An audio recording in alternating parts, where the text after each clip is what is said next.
Want your breakfast? English breakfast, French fries. Koko Nikosi, alo komi kesheto. Wache. Well, Gobe is the real deal. Join us on Ghana Talks Radio. Let's serve you a buffet of breakfast. From news headlines review, current affairs to social issues. Entertainment, sports, and all the trending stories live on our mobile app and across all socials from Monday to Friday, 7 a.m. to 10 a.m. With me, Pakwesi Omare. Regina Bless. Deborah Adoso. And I am Esinal Fiagbedu. This is Ghana Talks Breakfast Show. Ghana Talks Radio, #1. This is Ghana Talks Breakfast Show, your morning companion.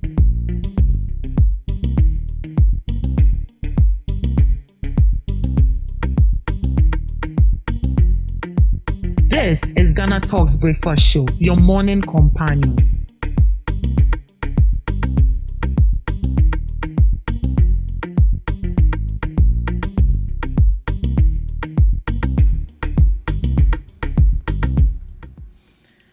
This is Ghana Talks Breakfast Show, your morning companion. It's a beautiful brand new day and you are welcome to the Ghana Talks Breakfast Show right here on Ghana Talks Radio.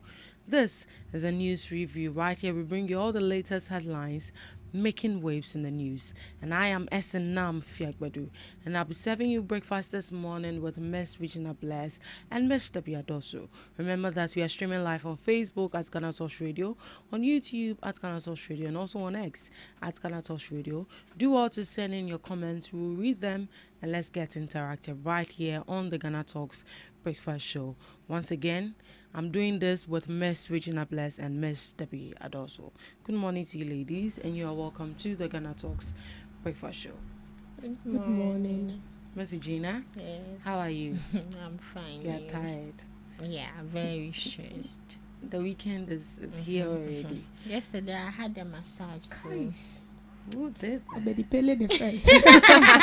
Oh, today I'm actually rocking sports with my sports shoe. Oh, I can't see. raise my leg loud. I've raised my leg for So everyone that you to see. see. Uh-huh. So yeah, you can do it. You just Oh, you got a massage yesterday. That's Oh nice. yes, Oh, for yeah. my sister. Oh, that's nice. That's Yes. nice. That's nice. Yesterday, my waist, I couldn't.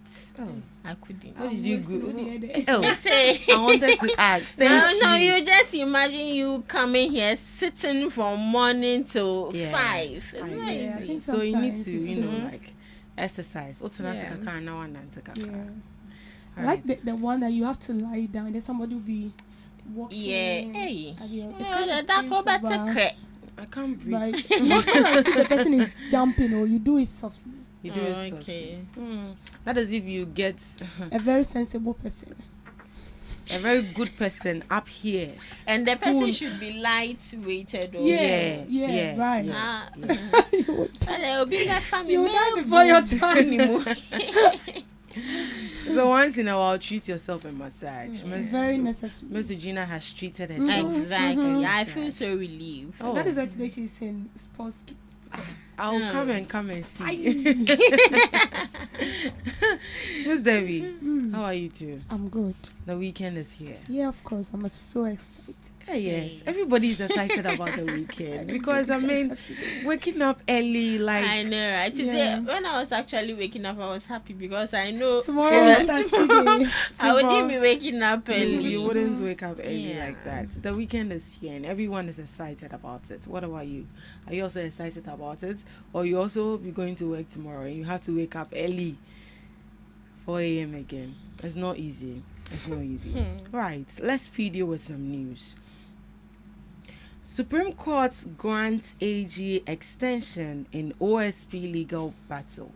The Supreme Court of Ghana has granted the Attorney General's Department more time to file its statement of case in an ongoing legal challenge involving the Office of the Special Prosecutor. The case, brought by private citizen Noah Adamte, questions whether Parliament had the opportunity to establish the OSP and grant it prosecutorial powers. During the hearing, the Attorney General's lawyers asked for more time. Citing administrative challenges, the court granted the request and directed the state to file its case within 7 days. Meanwhile, Deputy Attorney General Justice Ramsai says the Attorney General's department will comply with a recent High Court ruling that requires it to take over all criminal prosecutions currently being handled by the OSP. This development adds to the ongoing legal uncertainty surrounding the powers of the OSP, especially as the court continues to examine its constitutional mandate. So this is a response from the Supreme Court, and they have granted the Attorney General's department more time to file its statement of case in the ongoing legal challenge involving the OSP. In as much as they've asked for time, they are also complying by the ruling that was given by the High Court that the Attorney General's department should take over prosecution cases that is being handled by the OSP. So as it stands now, doesn't mean that the OSP is rendered redundant. As like obetina sokwa onye shiana, or he will just investigate the cases, and then the Attorney General will have to prosecute. Mr. Gina. On the case of the OSP, if it was to be a personal opinion to me, I wouldn't investigate anything. Go on ground, do all the research yourself. Make sure that you get your fact correctly and go ahead and prosecute the cases. Because per the OSP's law, he has the right to prosecute cases. That is why he is called the Special Prosecutor, Office of the Special Prosecutor. I can't do all the hard work and at the end of the day, I leave everything for you that take over. Excuse me to say, I wouldn't be a boy to you. In other words, that is what they want to render him to, a boy, or the office as a whole. The Attorney General on its part is a legal advisor to the government or to the state, in as much as he sometimes deal with corruption related activities. He's not 100% fully into that aspect, and that aspect is for the Office of the Special Prosecutor. Now the High Court is saying that they should leave all the case to the Attorney General. Fine, it's the High Court, but to me, excuse me to say, it's not reasonable to me. Probably someone might be saying that you don't understand from the aspect of law, but we've read what the law states. We know that the Attorney General can take over, can seize, can stop any investigation. And also we know of a standing delegation where it gives other institutions the go ahead to prosecute a case. And we also know of the law that states that the OSP can also go ahead and prosecute a case. And mind you, not just any case, but cases that are related to criminal activities. If they do that, fighting of corruption will be very difficult. Because if even these two people who are the major corruption fighters or the legal counselors when it comes to these issues are having a banter over this, how much more how would they even come together, agree on one particular thing and make sure that it is proceeded on? So this thing, it is not a joke. They should take it serious. And I believe that after the time that has been given to them, they would also submit their case. Let's see. Probably they'll bring a different thing we don't know about. Then at the end of the day, we would listen to the verdict of the Supreme Court, because it's getting out of hand. For these two intellectuals, mind you, they are all lawyers. The Deputy Attorney General Srimsai, he's there, he's very intelligent. The attorney himself is very intelligent. OSP is also very intelligent. And they should work in this year. They should what? They should work in this year. Could you say that also? I feel like with what she's saying, they should work in Let's See. I feel like, you know, then times OSP was saying his office is not independent. His office is under pressure. So I'm sure these are the reasons. But I don't know if he was scared, if he was not bold enough to come out to explain things to us. If you want people to understand, you need to be transparent enough. You don't have to just give us a tip of the iceberg. make sure that you dismantle all the iceberg and let us see in totos what is really happening. Political interference is also there. Now the Attorney General interference has also come in. So with this, it's very dicey. We just hope that at the end of the day, when Supreme Court rules this issue, it doesn't go in favor of Attorney General. Because if it goes, you said, because it looks like it's going to go in favor of because the if it goes in favor of Attorney General, then OSP should be ready to leave office. Because automatically, excuse me to say, he would be useless. Me koye a boy and fan bro say go prosecute. Oh, but I think that is what the police is also doing. Right, they also do the work and then they give it to the courts to also take from Then I mean police, their own is to arrest. Yes, but special prosecutor there, even look at the name, special prosecutor. And you know, she say Attorney General hands are tied. Yes, hands are tied. And yesterday, listening to the communicators that came here, they said it was the laziness of our leaders that they didn't amend the constitution to give him that authority, the prosecutorial powers to, prosecute cases. And I said, so amending constitution is going to take time. So they did a lazy man's job, and that is actually affecting us. But the issue that brought this whole OSP Buhari and challenge was actually due to one man called Noah Adamte. So I think he has a case with the OSP, and the OSP is supposed to prosecute him. So he went to the law to find out if the OSP indeed has the powers to prosecute. And then and I go for the same way now. And it looks like the AG is also in support of it. It's like two against one. With what the man did, I feel like he's at fault. At fault? Not with petitioning whatever that is going on. But as a yacho, I've stolen something, then Debbie has cut me. Then Debbie has gone to report. I have every right to say Debbie is not a law official. And I'm saying, you are not a law enforcer. So I wouldn't allow you to arrest me. Yeah. That is how it is. But I know I'm at fault. Yeah. What I did was wrong. Yeah. So I said, like, I know my right to go. I know my right to go. Say OSP the qua, you benyano.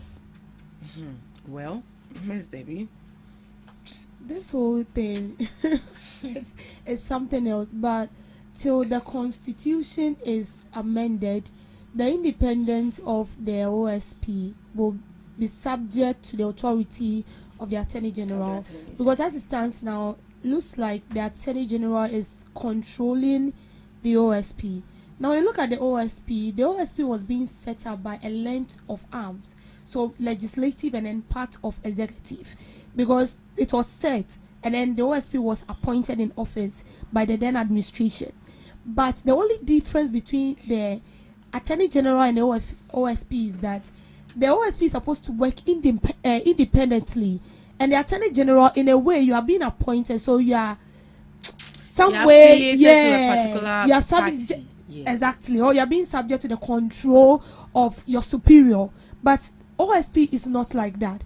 And so looking at this whole thing, if what they are saying is that now they are scrapping the OSP off his powers and they are adding it to that of the Attorney General. So what they are telling the OSP right now is, go and do the dirty work, come and give it to the Attorney General and let the Attorney General prosecute. You have no authority. But for me, I feel like if I'm the one going to investigate the case, then I should have the authority to prosecute the person. Why will I go and investigate the person, and at the end of the day I'm going to give it to someone else because the person has the authority? Mind you, in other words, I feel like the OSP can also prosecute, but because it is not stated in the law that the OSP can, and even if the OSP can, according to the OSP Act 88 clause 4, right? 88 clause 4 say that the OSP can also prosecute, but on specific cases. So when you look at these two officers, the Attorney General has about 99.9% of power to prosecute, but the OSP has no authority. So I feel like this should be properly looked into. We should go back and then reform the constitution, and then ensure that if we are saying that this is what the OSP is supposed to do, it should be clear and amended. If this is what the Attorney General is supposed to do, it should be clear and amended. There shouldn't be a case where the OSP is conflicting with the Attorney General, and now it looks like the OSP is trying to intrude into the affairs of the Attorney General is trying to intrude into the affairs of the OSP. I've seen a lot of people saying that if that is the case, then the OSP should be scrapped, and then we give everything to the Attorney General. But I feel like wired, because someone who is appointed by a government, it means that the person cannot work fairly. Even OSP, we are expecting the OSP to work independently, has revealed that he cannot work independently because his hands are being tied by superiors, by political parties. And so, although we see the office to be an office that is supposed to work independently, behind the scene, they are not working independently. Because tell me why a case will be brought before the OSP. Now, we cannot even prosecute it. Even when you get to the Attorney General, it delays. Why? Because they are being controlled by unknown forces. Who are these forces? And I feel like if the Attorney General can do it alone, I'm not sure there will be an instance where we will create the OSP. It's because we need an independent body who can overlook these politicians and then prosecute them and make them face the law. But if you appoint me to work for you and then you are doing the wrong thing, I will be compelled not to even correct you, because I feel like after also on one appointment, because you be like a better than yes. And so whatever directive you give, that is what the person will follow. What is all this? This issue needs to be properly looked into, else it's going to affect us. For me, I'm quiet right now. I'm not in my right frame of mind, because I feel like if care is not taken, this issue is going to escalate, and then when we get to that peak, fighting corruption will be very, very difficult. Because as it stands now, all the criminal cases that the OSP is handling has been shifted to the Attorney General, and the one that the OSP has taken a step to prosecute, it has been declared null and void. So automatically OSP no aye obrewe juma say wa bokebu. So so that means that the progress that is actually happening in Kenoforiata's issue, they will have to start all over again. And that is what it clearly means. I bet they say he has a part to investigate, so that is what it clearly means. Maybe that will be exempted. Well, they've given them 7 days to, file their case. So interesting days ahead, and I believe there's surely going to be a new development on this particular case. Moving on the issue of the OSP again. Strengthen AG's office to win anti-corruption fight.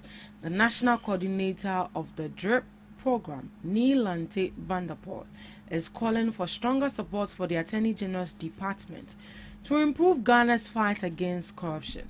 According to him, the country cannot effectively tackle corruption unless prosecutors are well-resourced, properly paid, and protected from political or external influence. He explained that many corruption cases involve powerful individuals, making it important to have a system where prosecutors can work independently without pressure. Mr. Vanderpool also suggested a clearer division of roles between institutions. In his view, the Office of the Special Prosecutor should focus on investigations, while the Attorney General handles prosecutions.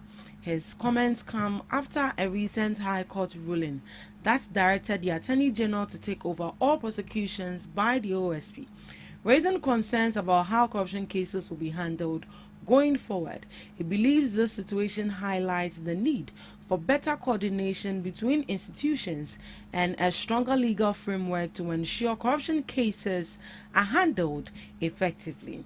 So this is a comment from Lante Vanderpool, who is calling for a stronger support for the Attorney General's department to improve Ghana's fight against corruption. So in his submission, he mentioned that the OSP should focus on investigating matters, whilst the Attorney General should focus on prosecutions. And just as Ms. Debbie said, if that is the case, then we are doomed. That means that we wouldn't be able to fight corruption effectively. But then again, he also explained that corruption cases involve powerful individuals, and that makes it important to have a system where prosecutors can work independently without pressure. And he said that unless prosecutors are well established, properly paid, and protected from political or external influence, that means that he said we should fight length and breadth to make sure that the Attorney General's office works independently without any external or political influence or pressure from anybody. But is that possible? Is there a way we can actually fight this fight, that we can allow the AG to work independently without any political or external influence? Is that possible, Miss Debbie? Is that possible? That we will allow the Attorney General. The Attorney General to work independently. We can only say it with our mouth. It's part of the work. Thank you. We can only say it with our mouth, but to put it in action, it will be very, very difficult. Because one thing I've realized is that these politicians are so eager to milk from the state, but they are not ready to account as to why they did that. So this is a case where you are going after a politician who stole from the state, and that politician is not ready to comply by your rules, and so they are going to fight very hard at you. It becomes so worse when it involves a case where your superior, the person who appointed you, is the mother serpent of corruption. Then that will be very, very difficult, because automatically your hands are tied. You can't work. So if you are talking about the equipment needed by this prosecutorial offices to work and all that, it has to, number one, has to do with this offices working independently without interference. So if you are saying that this office is an independent office, then whether you appoint me or not, allow me to work. Don't come and interfere with my work. Don't be in your office and be dictating for me on what to do. After all, when we take the OSP, for instance, he didn't just drop from heaven to become an OSP. He went to school. He studied what he's supposed to study to become an OSP. So it should tell you that for someone to be appointed as an OSP, it means the person is very, very intellectual. The person knows how to go about his duties. So if you appoint someone and at the end of the day, you are still dictating for the person, then what are you trying to insinuate? That the person is not good enough, or you just appointed a boy there so that you can be controlling the person? Then it means we are deceiving ourselves. There is no way we can fight against corruption. The second one has to do with protecting them. Do we even protect the office of the OSP, the special prosecutor? No. In Kasemi, we are supposed to look into it very well and ensure that the OSP is protected in a sense that he is dealing with a very sensitive case, and that case involves maybe life and death. How do we go about it? We need to protect the office of the special prosecutor. Even the safety needs to be protected by the state. But here lies the case. Anytime the OSP comes out to talk, I think the recent press briefing he did, he said his life is even at stake, right? Yeah, he needs constitutional protection. He said people are threatening him. So it should tell you that the OSP is not even protected. We don't even care. It doesn't work like that. I feel like it's about time we start learning from other countries. How do they succeed in fighting corruption? Yesterday, did you see, is it Julius Malema from South Africa? From South Africa has been in prison for 5 years just because he shot in the air during his rally. You'll be say daughter of a murderer. To date, we've not heard anything about that case. Yeah, of course. So you see, that is why I always say that we are not serious. Seriously, right? We only fight corruption on paper. On paper. We don't fight it on ground. If you want to take the initiative, even the same politicians that are supporting you, they are fighting you. Yesterday, I saw Minority also backing the OSP.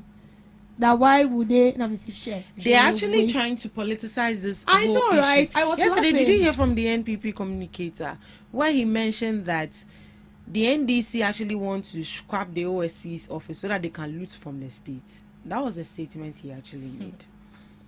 But this whole issue, this is a legal issue, and you want to politicize it. Corruption, that one there. So, see, if that is the case, let's just scrap all these prosecutorial offices and then let's be looting and be going. And that is what we wanted. What will you loot? No, because don't forget that those offices are being catered for by the government. Oh, the OSP is being paid every month with our money.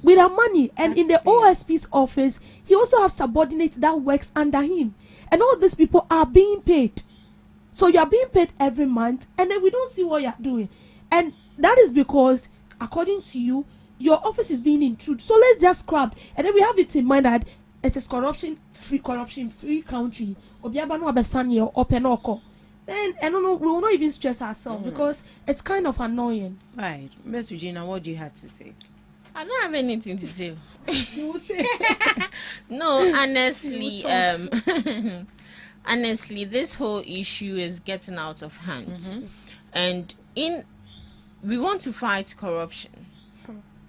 But the people who are supposed to fight the corruption, as it stands now, should I use the word at loggerheads? They are not fine with each other. To me personally, I thought this issue could have been solved back to door. But without the public knowing. Without the public knowing. See, when Seriously. it comes to certain issues, don't let the public know. This is to do with our... For transparency. We are calling for transparency. Just imagine President John Dramani Mahama having issue with the vice president. It wouldn't come out. It will be solved amicably. Or any issue regarding these parliamentarians, aside the parliament session they do live, it will be solved amicably indoors. Unless probably mechanism in conformity with concept piano. Media. No. Media now. No, probably an insider. Whistleblowers or an insider comes out to give us, say, oh, this is what is going on, before we would know. So when it comes to the judicial system, it has to be private. The same way when you are going for cases, people don't want it, the judicial system don't want it to be public. They do it silently, they do it secretly. It should be like that. Because at the end of the day, we are trusting or relying on these two institutions to make sure that our system is free, is fair, and it's not biased. Now, both of them are fighting over power. Yeah. So imagine. Corruption fights, forget. I just need to draft the constitution. They should just enact it, like amend it. As simple as that. They Because should I just feel like amend with it. what Regina is saying, we should get to know after the issue is even solved. Exactly. But It is what it is. It is what it is. It's already here. Name. Now, Oh, I actually even feel that this whole issue coming to light is even going to give politicians the upper hand to of course, loot or even Of steal course, from the yeah. state. Because if it is the Attorney General who has the power to prosecute, my downfall. yeah. We sit in Parliament together. So why won't he save me? That is actually the It will mindset even give we the have. OSP a divided attention. I don't know what you think. Yeah. Faso president in bro. This is going to impact And our yeah. fight against corruption big time. Away from the OSP, stable CD hurting exports, favoring imports. Richmond Atwahene. Atwahene, thank you. Etuahene. It's not my fault. That's why I Financial analyst Richmond Etuahene says the recent stability of the Ghana cedi, although seen as positive, may be hurting the country's export sector. He explained that when the cedi remains stable, exporters earn less incentive because their returns do not significantly increase when converted from foreign currency. According to him, this situation tends to favor import, making it easier and more attractive to bring goods into the country rather than produce locally or export. Dr. Richmond Etuahene One that Ghana risks depending its dependency on imports if deliberate steps are not taken to support local production and exports. He also pointed out that improvements in foreign reserves and rising remittance should be used to strengthen export capacity, not fuel more imports. In his view, Ghana needs to shift towards an export-driven economy to reduce inflation pressures and build long-term economic resilience. Richmond Atwahini. Miss Debbie. Sorry, Miss Eugenia.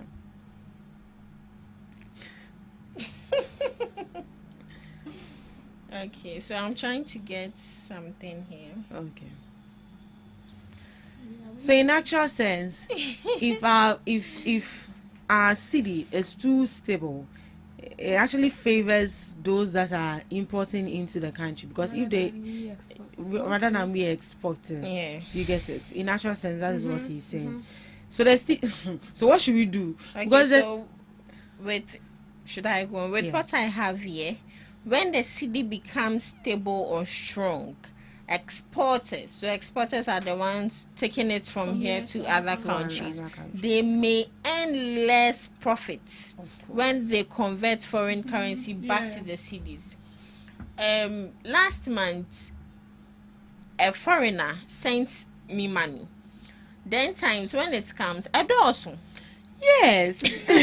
Seriously. But I was just looking at my phone. I was like, "Oh, where the ancient cry?" Oh, ancient cry. Oh, it's bad though.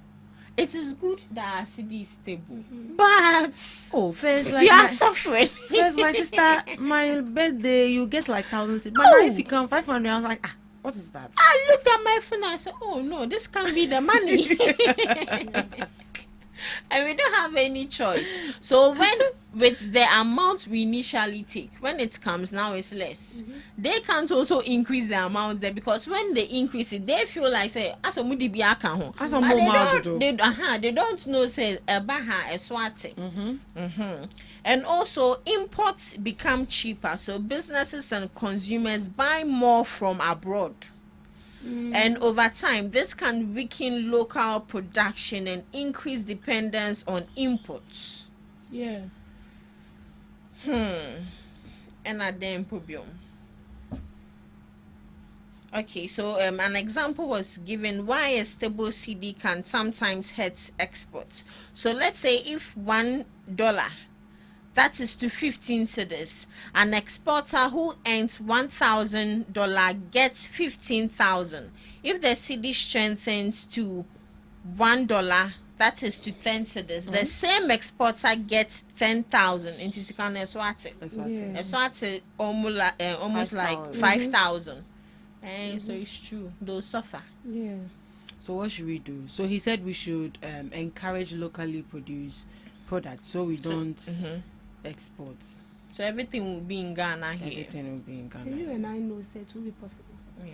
Let me even some of the governments of states or institutions themselves export goods. Yeah, they do. They do. Yeah. So I think when a city stabilizes, everyone is happy, because when you're in Ghana, you feel the impact. But although the city stabilizes, you don't get to feel the impact within that period. It takes time. It takes some time. And then I remember when this current administration came on board, and for the first time the cedi to the dollar stabilized, we had a lot of people complaining. We even had Kwame Eugene saying that now Nisikanaka Bank on Timinkoyi, because when the cedi or the dollar is highly competing with the cedi, you make more. You gain it. That's the example Regina stated right now. That when someone sends you money from abroad and then you change it, it's about break, because the dollar is actually beating the cedi so hard. But when the cedi stabilizes with the dollar, like this kind of back, I don't want to say swate. But when you get there, it becomes more, and that is why the pressure goes more on imports. People like to import more because they feel like they make more gain. But then when it's being changed here, it's something like peanuts. Yes. So I think as for that one, the stability is good, but just like some economics some economic gurus will put it, if it becomes too stabilized, it affects the economy. Yeah. It's like the economy is something of a sort that when it's too good, there is a negative impact. When it's too bad, there is a negative impact. So it has to be balanced. It has to be balanced, right? Thank you so much, Ms. Debbie, and thank you to ladies for joining me on the news review. Up next, we have Today in History with Ms. Regina Bless.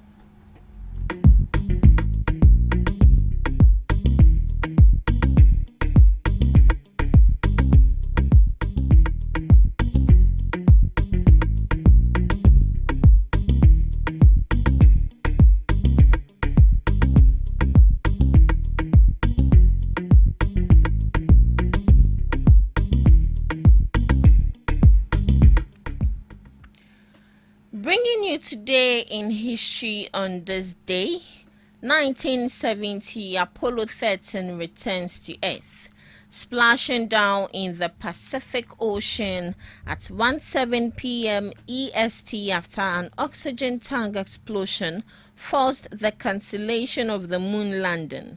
Astronauts Jim Lovell, Jack Swigert, and Fred House used the lunar model Aquarius as a lifeboat for 4 days, surviving freezing conditions to return to the command model Audace for a successful re-entry. 1917, Second Battle of Gaza begins as a British-led offensive during World War I to capture Gaza from the Ottoman Empire. Following the failed first attempt on March 26th, British forces commanded by Sir Archibald Murrah launched a direct, largely unsuccessful, 3-day assault ending April 19th, resulting in over 6,000 British casualties. To some few global observances, Herbalist Day. It honors the role of herbalists in promoting natural health, wellness, and the use of medicinal plants. It is a day to recognize the contributions of traditional and clinical herbalists who provide herbal remedies for health and wellness. The day often emphasizes education and the preservation of ancestral plant knowledge. Lastly, World Hemophilia Day raises global awareness for hemophilia and other inherited bleeding disorders.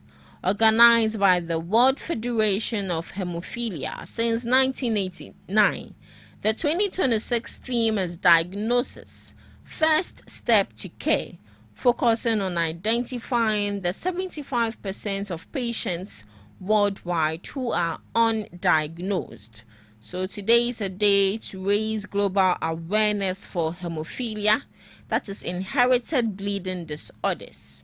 And that's all. No, this is a call for you to always go for checkup.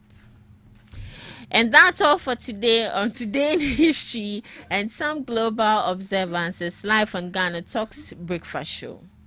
Thank you so much, Ms. Regina Bless. From her, she said, make sure you go for checkup. Go for checkup. You are scared. Go. There is no cure for that too. But the drugs can manage it down. HIV. Yeah. People are suffering. What did she say? People are suffering. Of course, yeah. Debbie's girl. Welcome to Debbie's Grill, where we talk about issues that matter to the state, void of politics, fear of favor. A member of the New Patriotic Party communications team, Awal Mohammed, has criticized the government over the launch of the free primary healthcare policy, questioning its funding and implementation. Speaking in an interview, he argued that the government had not made meaningful financial commitment to the completion of the Agenda 111 hospital project, insisting that budgetary allocations have been inadequate. This is not true. Last year, they did not commit a dime to the completion of Agenda 111, he said. He further claimed that only 100 million cedis had been allocated in 2026, describing the amount as insufficient to complete the project. They have not invested in health infrastructure, so they have not really put any money in the Agenda 11 project. Not a single project. You can state this as a matter of fact, he indicated. He also alleged that no Agenda 111 hospital is currently under active construction, arguing that the project have stalled despite earlier government commitment. So this is a communication team member of the New Patriotic Party, Awal Mohammed, accusing the NDC of not contributing enough to Agenda 111. That has to do with they not allocating enough money for the completion of Agenda 111. Let's look at this. So the startup and initial allocation for the Agenda 111, which was between 2020 and 2021, $100 million secured through the Ghana Infrastructure Investment Fund as a startup. That was during the previous administration. So the city equivalent was 600 million released in 2020 to the health infrastructure account at the Bank of Ghana. At that point, only 36 million Ghana cedis had been used for pre-construction mobilization. Each district hospital was initially costed at $70 million. Total project cost estimate to complete all 111 hospital. So Health Minister Dr. Bernard Okoboy, that was the then former Minister of Health during the Akufo-Addo administration, in September 2024, he said government will spend $7.65 billion to complete all Agenda 111 projects. Now, since 2024 till the left part, after the new administration came in, President John Dramani Mahama stated that 1.7 billion is needed to complete nearly 90 unfinished hospitals. So President Mahama, during his State of the Nation address on February 27, said 22 billion will be required to complete them. So amount actually disbursed so far as of July 17, 2024, during the previous administration, is 312 million paid to contractors. As of February 2025, President Mahama said $400 million had been disbursed. That is to the completion of the 90 uncompleted Agenda 111 hospitals. Now, why the number looks quite different is because 600 million to 100 million, what was the actual money that was put in the project account to start the work. Now, full cost to build the 111 facilities, and yet fully allocated budgeted was 22 billion. First, it was 1.7 billion US minus 7.65 billion, all amounting. We also have 22 billion as a full cost to build all 111 facilities. So this is going to come in trenches. Then 312 million US to 400 million are what contractors have actually been paid to date. So the MPP communication team member Awal Mohammed is saying that the NDC government has not really tried with the completion of the Agenda 111 hospital. Now, in as much as we are all eager to see these hospitals being completed, because at the end of the day, it's not going to cater for a patient that belongs to the New Patriotic Party or patient that belongs to the NDC party. One question I want to ask Mr. Awal Mohammed, that is representing the New Patriotic Party, is who is he expecting to complete those hospitals? I know that those hospitals needs to be completed. But with all the monies that has been allocated to the completion of the project, what happened to that money? Why was the project not completed before the indicated time? Why was it not completed? The contractors was being paid, it was stated. The first tranche of the money was being dispersed. The second was being dispersed. The third was being dispersed. So what happened? that the NDC government will have to complete 90 of the Agenda 111 hospital. And I can clearly remember that President Mahama said 400 million was allocated. And now you sit down and then you make cheap politics that the NDC government do not care. They've not contributed a dime to complete those hospitals. Meanwhile, you have been in power for 8 years. You said that was your flagship program. What happened? Was it that the money wasn't enough, or the money was not allocated into the right account, or the money was not being used for its intended purpose? We want to know. Because there is a saying that before you point finger at someone, pointing their flaws, their weaknesses, you should also check yourself to ensure whether you are a saint. If you are a saint, then that be it. But if you feel like you are not a saint, then when you are pointing fingers at people, you should also analyze yourself first to know whether you are in the right frame of mind, or at the right. I mean, you are in the right stance to criticize someone. Because here lies a case where money has been allocated, and after you left power, there was no completion. And that has to be the burden of this current administration. If we want to talk about the evil this MPP government has caused Ghana, it's a lot. It's a lot. We all need a health facility. And the ones we have, they are not enough. And I will say this and I'll keep hammering on it, that the initiative they brought on board was so excellent. It was good. That every district will have a hospital. That was marvelous. But what happened? What happened? And that is why I always say that if you are coming into power, you know you have limited time. 4 years is not now to 90 years. You just sleep today and then the next day you've exhausted that 4-year period. And so when you're bringing initiative on board, you bring out initiative that you know you can complete within your time frame. You don't bring out initiative that after you are gone, it becomes a burden. And we all know that Ghana has become a country where any government that comes on board finds, they are so reluctant to complete or continue the project that was being started by the previous administration. So why not just bring out an initiative, a policy that you know that within 3 years you can complete it? And if money is being allocated for this particular project, we know that by 2-year time or 3-year time, we are done with the project. We've promised and we've delivered, as simple as ABC, but we don't. We end up bringing policies that are beyond us. Policies that are so enticing. Policies that sound so good in the ear. And then at the end of the day, it becomes a burden to us again.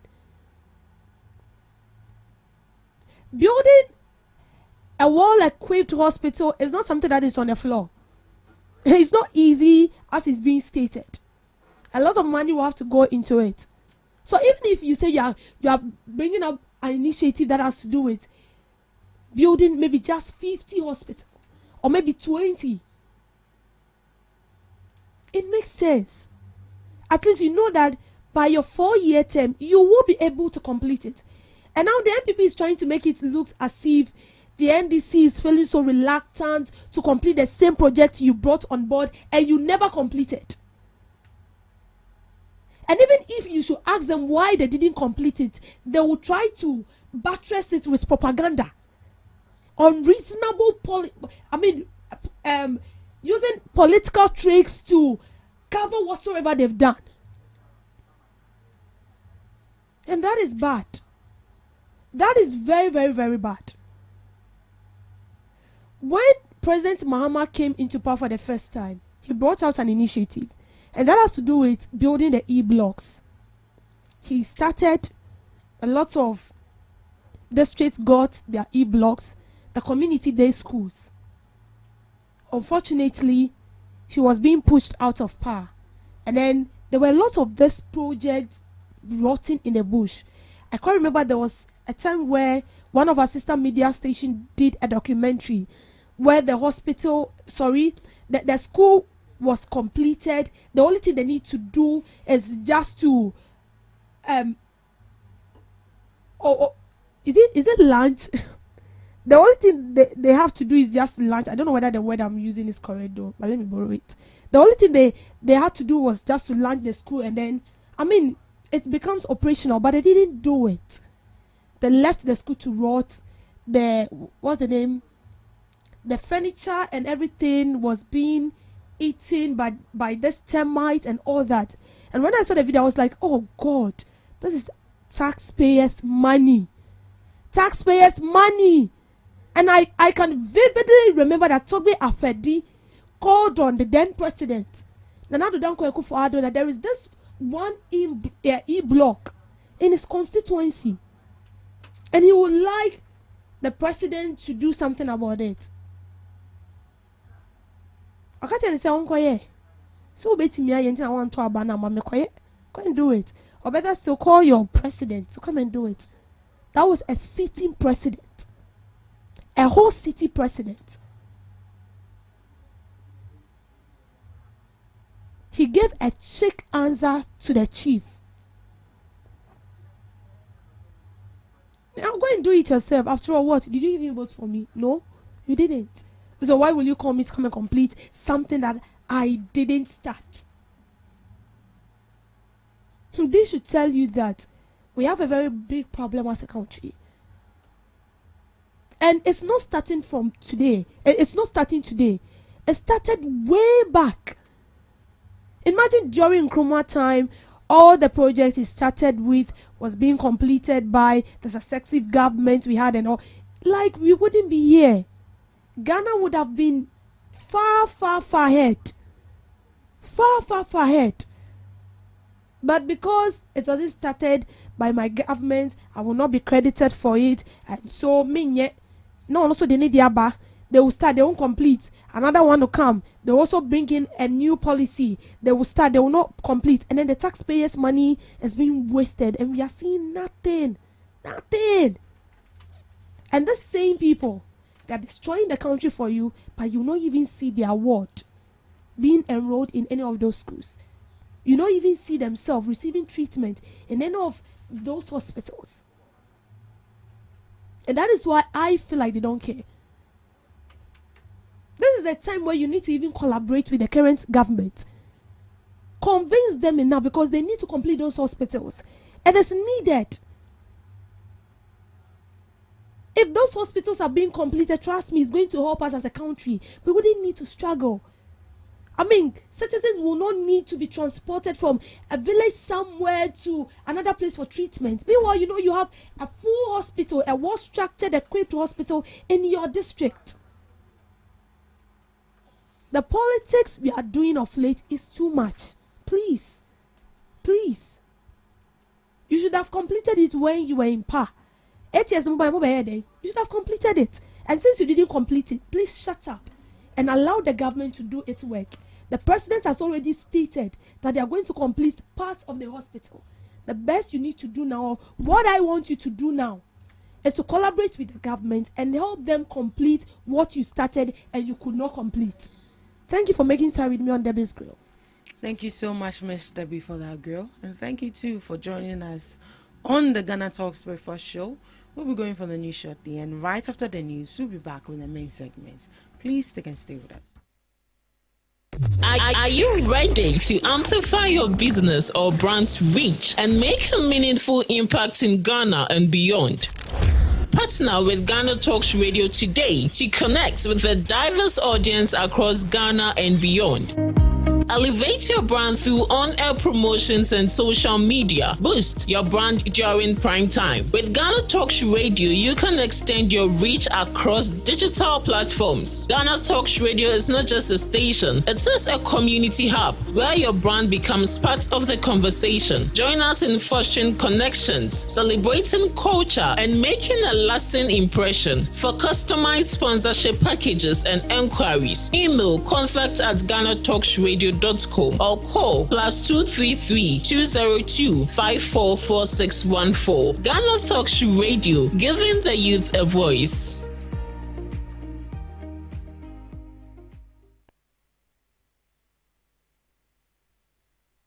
We bring you local news, business news, international, sports, and entertainment news. Right here on GTR.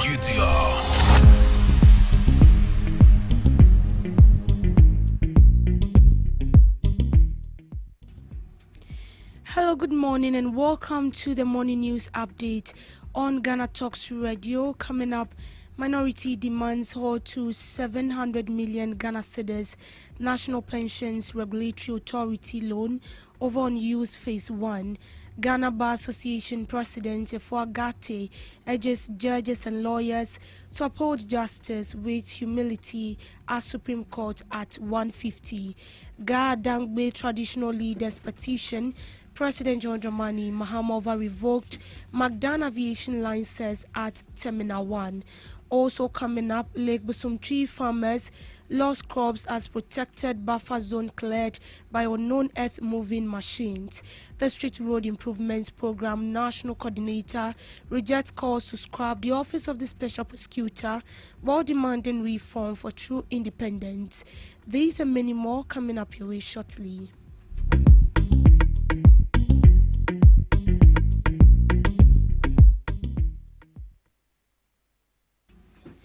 The minority in Parliament has raised concern over a decision by management of the National Pension Regulatory Authority to secure a 700 million loan for Phase 2 of 8 headquarters project, despite Phase 1 remaining unused after significant investment.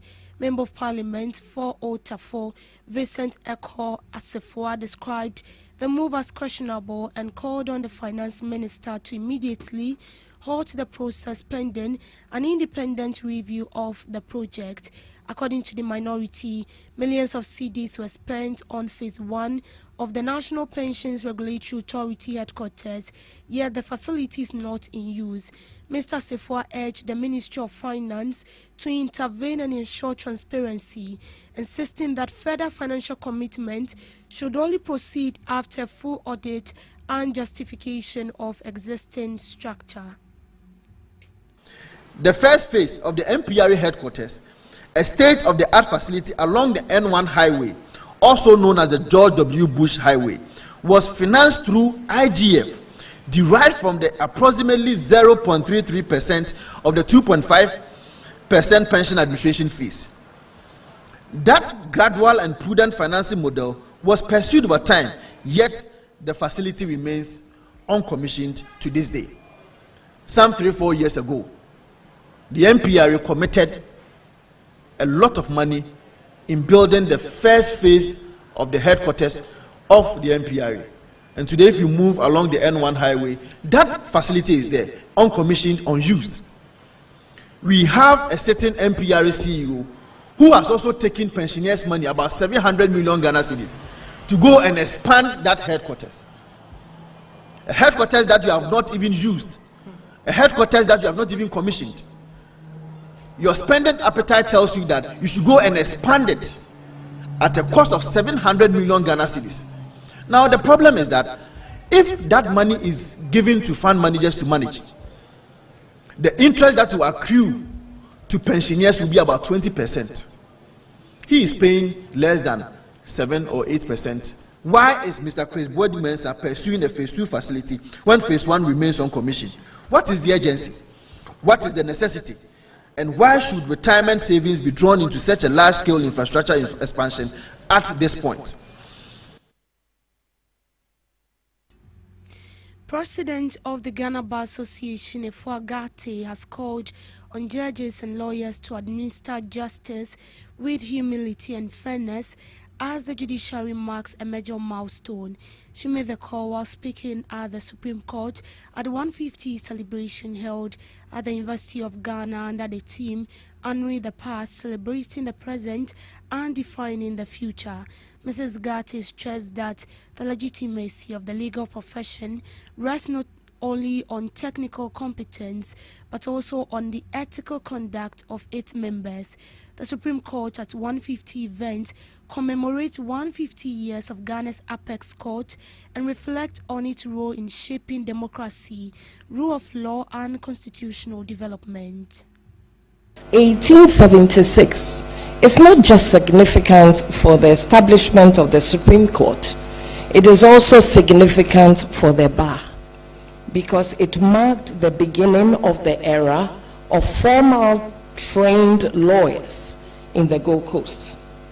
The theme for the celebration is honoring the past, celebrating the present, and defining the future.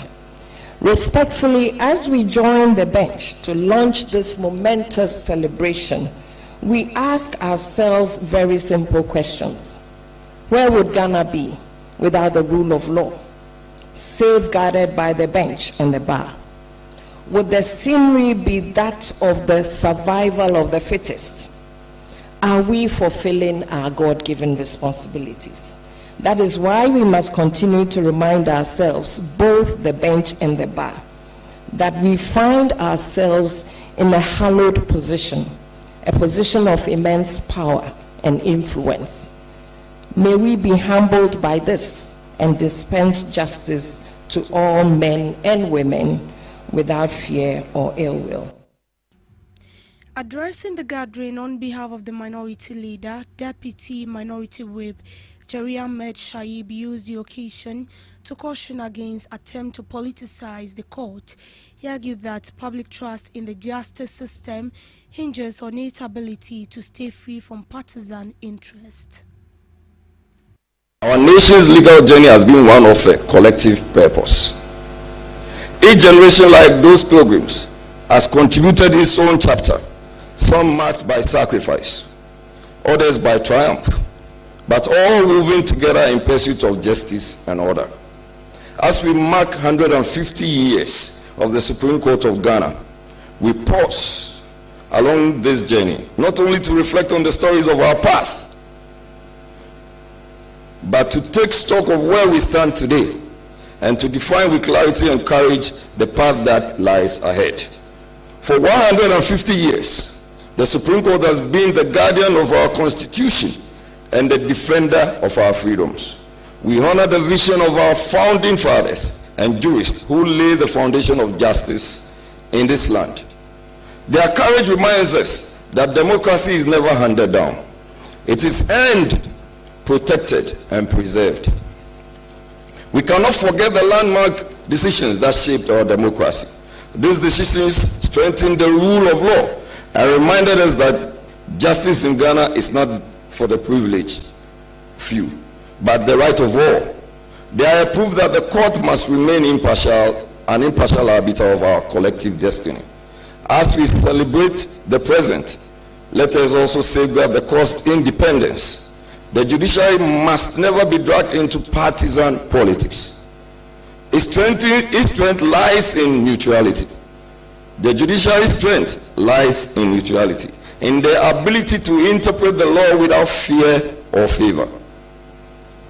When the court stands above political interference and exercises its authority with restraint and fidelity to due process, it preserves its integrity and ensures that justice continues to anchor our democracy. Together, let us declare, hands off the judiciary, respect the Constitution. Traditional priests and priestess of the Gadangbe state have petitioned President John Dramani Mahama to intervene in the revocation of Magdan Aviation's operating license at the Terminal 1 of the Kotoka International Airport. The petition was read by the Kole Wulomo Numo Ayite Kobla III, who appealed to the president to act swiftly on their concern. The traditional leaders argued that the revocation of Magdan aviation licenses affect economic activity and employment opportunities within the Gadangbe enclave. Magdan Aviation's license to operate private jet services at Terminal 1 was withdrawn by the Ghana Airport Company Limited, citing regulatory breaches. We respectfully submit that the handling of the issues surrounding Magdan Aviation risks sending an unintended but troubling signal to the business community, both local and international. We equally recognize the constitutional mandate of the president as the symbol of national unity and the ultimate guardian of Ghana's economic and social stability. In light of the foregoing, we humbly petition Your Excellency to 1. Cause an independent and transparent review of the circumstances leading to the revocation of Magdan's aviation license at Terminal 1. 2. Ensure that all actions taken in respect of the matter strictly adhere to the principles of natural justice, fairness, and due process. 3. Take such steps as may be necessary to protect indigenous Ghanaian investments, particularly those that contribute significantly to national development. And 4. Reassure the Ghanaian business community that their investments are secured and that Ghana remains a safe and supportive environment for enterprise. Your Excellency, today it is Magdan Aviation. Tomorrow it may be another Ghanaian who has dared to invest in the future of this country. The matter in which this issue is resolved will undoubtedly shape perceptions and influence decisions for years to come. As traditional priests and priestesses, we are guided by the sacred responsibility to speak truth in the interest of peace, justice, and the prosperity of our land. It is in this spirit that we respectfully call for your intervention, and failure to hear our voice and listening to the voice of the land, we will hand over to the spirits of the land. We remain confident that Your Excellency will give this petition the urgent and thoughtful consideration it deserves. Farmers along Lake Bosumtwi are counting heavy losses after vegetation within the lake's protected buffer zones was destroyed by unidentified earth-moving equipment. The buffer zones mandated and the environmental regulations are meant to protect the lake from siltation, erosion and pollution. Residents in the communities bordering the lake in the Ashanti region says they woke up to find large swaths of the green belt bulldozed with food crops, cocoa seedlings and indigenous trees among worst heat. Many fear the destruction will expose the lake to direct runoff and threaten its long-term health. Affected farmers are calling on the Environmental Protection Agency, the Bosumtwi District Assembly and traditional authorities to investigate the incident and hold those responsible accountable.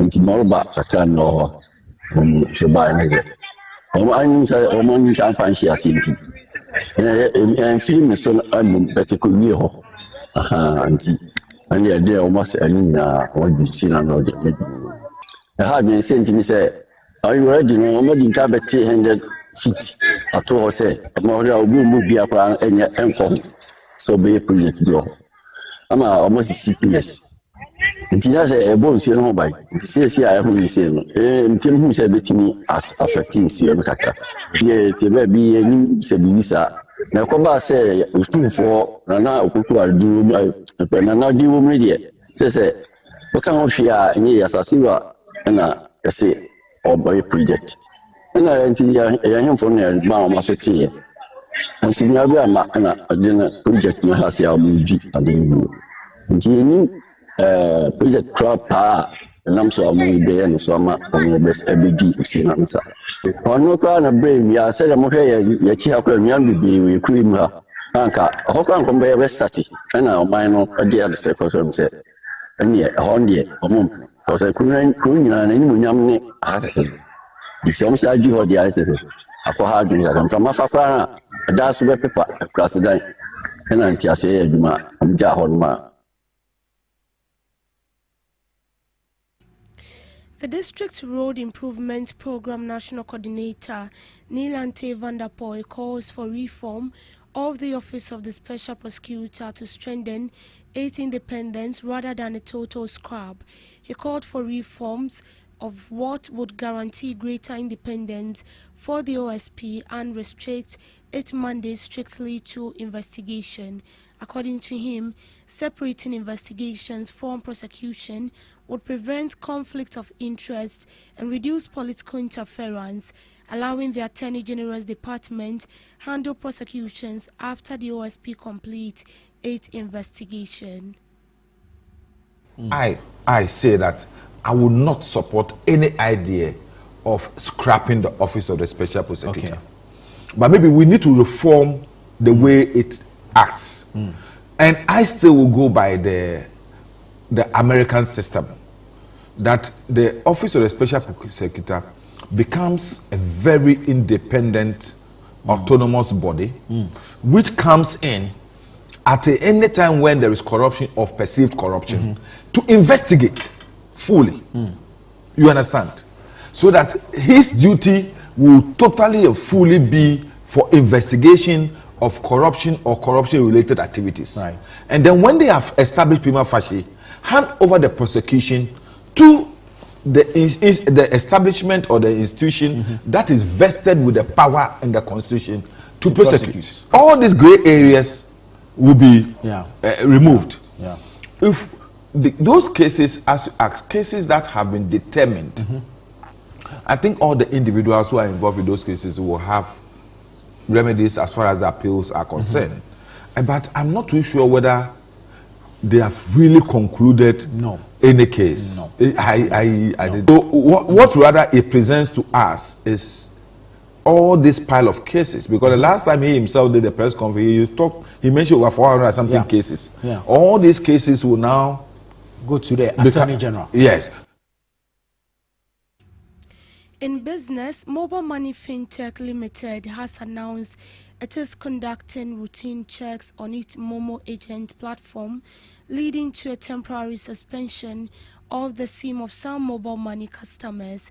Some mobile money agents took to social media and the offices of MTN to protest the suspension of their SIM cards. However, the company explained that the exercise is part of ongoing effort to maintain platform security and meet regulatory requirements. Mobile Money Fintech disclosed it has engaged affected agents and, where appropriate, lifted restrictions on accounts while investigations continue. The company encouraged all agents to operate strictly within approved guidelines and applicable regulatory requirements. The Mobile Money Fintech assured that it remains committed to building Ghana's digital future through collaboration and unlocking growth opportunities for all agents. To sports, the Ghana Police Service has raised concern over the growing use of sports as a channel for human trafficking, warning that young athletes are increasingly being exploited through false promises of opportunities abroad. The warning was issued by Williams Ayariga, Director of the Anti-Human Traffic Unit at the Criminal Investigation Department of the Ghana Police Service during a media training season held at the International Organization for Migration's head office 9 Volta Street, Airport Residential Area, Accra. The training brought together sports journalists and other stakeholders to deepen awareness of trafficking within sports sector and the role of the media in preventing it. Addressing participants, Mr. Ayariga said traffickers often target young athletes by promising them trials and professional contracts in foreign countries, only for those promises to end in exploitation. According to him, many victims and their families invest heavily in these opportunities, believing sports can provide a better future. However, he noted that some of the victims arrive overseas only to realize that no legitimate football clubs exist, while others have their passports seized and are left stranded in unfamiliar environment. Mr. Ayariga said the increasing trend calls for stronger collaboration between security agencies, football authorities, the media and the public to protect young talent. He stressed that journalists must be cautious in the types of sports-related opportunities the public, as some fraudulent recruiters use media platforms to reach unsuspecting victims. The CID director also noted that combating trafficking requires a collective approach beyond law enforcement. He said the fight must involve families, institutions, sporting bodies and communities to ensure young people are not misled by traffickers posing as agents. The training formed part of ongoing efforts by stakeholders to strengthen awareness and promote responsible reporting on trafficking in sports. In showbiz, Ghanaian-American filmmaker and Black Panther actress Abata has urged creatives to embrace authentic storytelling as a way of reaching global audiences. She made the call during a masterclass organized by her production company, the Ohima Project, in collaboration with the Black Star International Film Festival and the Unimark Institute of Film and Television. In an interview, she emphasized the need for storytelling that reflect shared human experiences. Abata stressed that Ghanaian creatives do not need to copy foreign storytelling styles in order to gain international recognition. She further encouraged filmmakers to prioritize collaboration and build stronger industry relationships in order to grow their work and take it beyond Ghana. Abata also shared the vision behind the Ohima project, explaining that she created it to maintain ownership and control of her creative work. The masterclass marked her first in Ghana under the Ohima project platform, a major step in her engagement with local creatives. The session brought together filmmakers, actors and students focused on how stories rooted in local culture traveled beyond Ghana while still remaining authentic. On Global Update, South African police have arrested a wanted fugitive French-born Beninese activist Kemi Seba while he was allegedly attempting to flee to Europe through Zimbabwe. Seba, whose real name is Stelio Jose Robert Kapochichi, is wanted in Benin on charges of inciting rebellion after supporting last year's fueled coup. He was arrested on Monday alongside his 18-year-old son in a sting operation at a shopping center in Pretoria. A facilitator who had allegedly been paid to help them illegally cross to Zimbabwe was also detained. Seba, 45, is known for opposing French influence in Africa, backing West Africa's military leaders, and has been accused of spreading Russian propaganda. Preliminary investigations have revealed that a father is allegedly a wanted fugitive in France and Benin for criminal activities relating to crimes against the state, South Africa's police said in a statement on Thursday.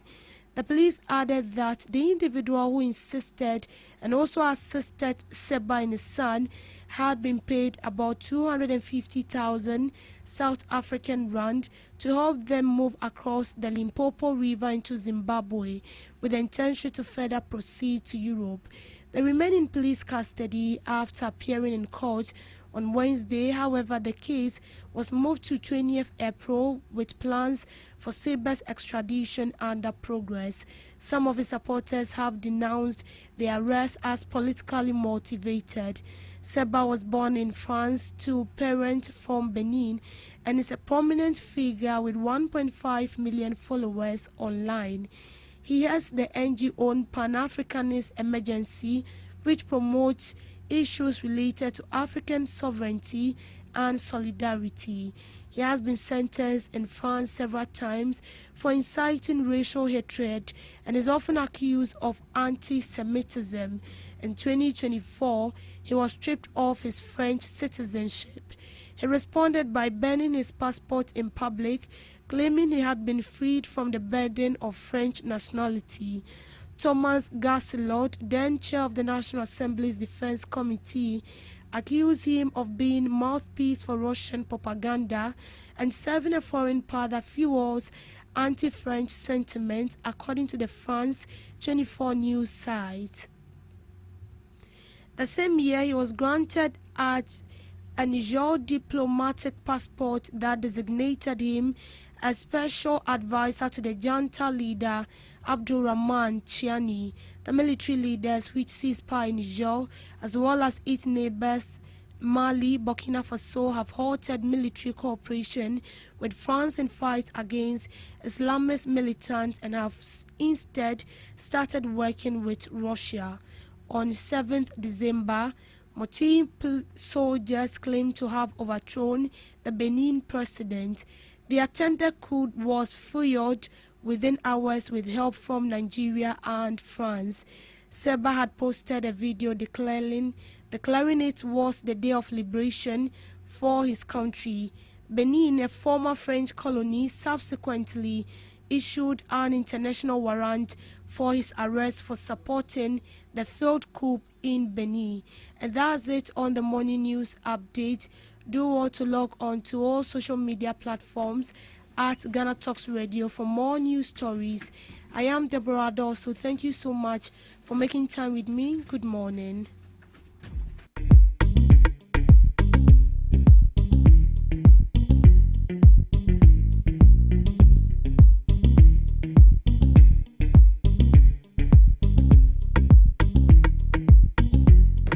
Are you ready to amplify your business or brand's reach and make a meaningful impact in Ghana and beyond?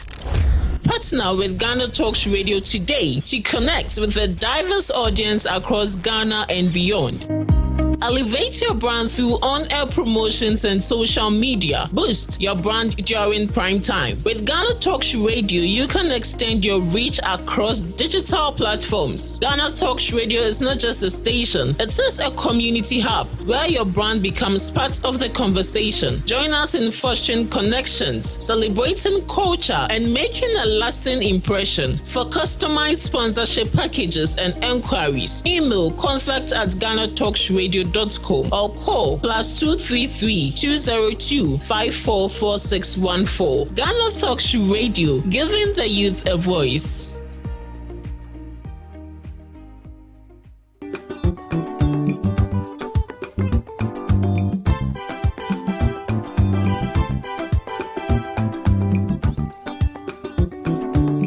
Ghana Talks Radio, UK, Abrochimemu, era from Ghana Muha at the sound system, which is spinning machine papa, a free amana never be good among Ghana Muha. It is a we a year, we engagement, we wedding, we birthday party. Political parties are more rally, some way sorry, more crusade. So we'll book carnival or any kind of event. Now we'll pay spinning machine papa a boa sound in the moon at the dia NMA come for GTR sounds at the Emao. Your live band in so I would to answer at the frame ya beat me ababeboa. Ama ujumedia woody and so at me I come up. Ya wa enkan pupuni mantemo anya aponchi hotel a hope pepe ena yebutu odi an se wo be frɛ mpanifo ɛwɔ 0546960510 GTR sounds emu ode angaza.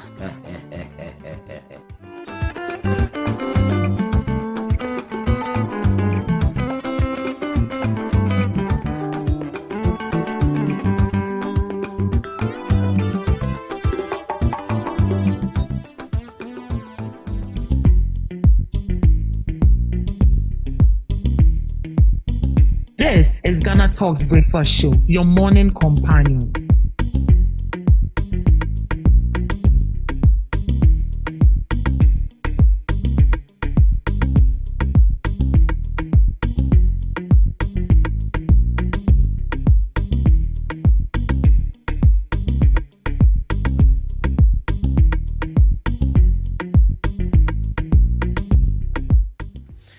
Good morning to you once again, and you are welcome to the Ghana Talks Breakfast Show right here on Ghana Talks Radio.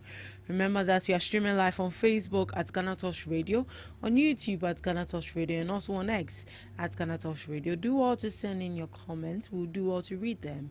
Let's get interactive and let's engage right here on the Ghana Talks Breakfast Show. Yeah, before we delve into the main segment or the second segment of the Ghana Talks Breakfast Show with our guest, my ladies and I will be looking at some interesting news headlines of relevance that matter to you every morning right here on the show. And I'll be doing it with Ms. Regina Bless and Ms. Debbie Adosu as usual. And they'll be sharing their informed perspectives on matters that matter to you every morning. Do all to share your thoughts and your opinions with us in the comment section. Good morning to you, ladies, and you are welcome once again to the Ghana Talks Breakfast Show. Good morning. Good morning, black and white. What are we having for breakfast this morning? Well, for some people, they already planned their breakfast yesterday. Yes. So they already know what they'll eat this morning. You get it. Miss Regina? What are we having for breakfast? I don't know. I'm hungry. Please watch or eat fried rice. Fried rice. I don't know. You don't know what you eat? Yes. Oh, what if a good Samaritan wants to surprise you with breakfast? You should send the money. Share. You might not know. That's how Jesus Christ will come. You see the food basket. Jesus Christ is not coming anyway. Anytime soon. But you, why are you doing that? Christ is coming. Repent. If he's coming, it means you are dying, you know. Exactly. Are you ready to die? I'm going with him. You are going with him. The day you die is the day Jesus has come. Your rapture.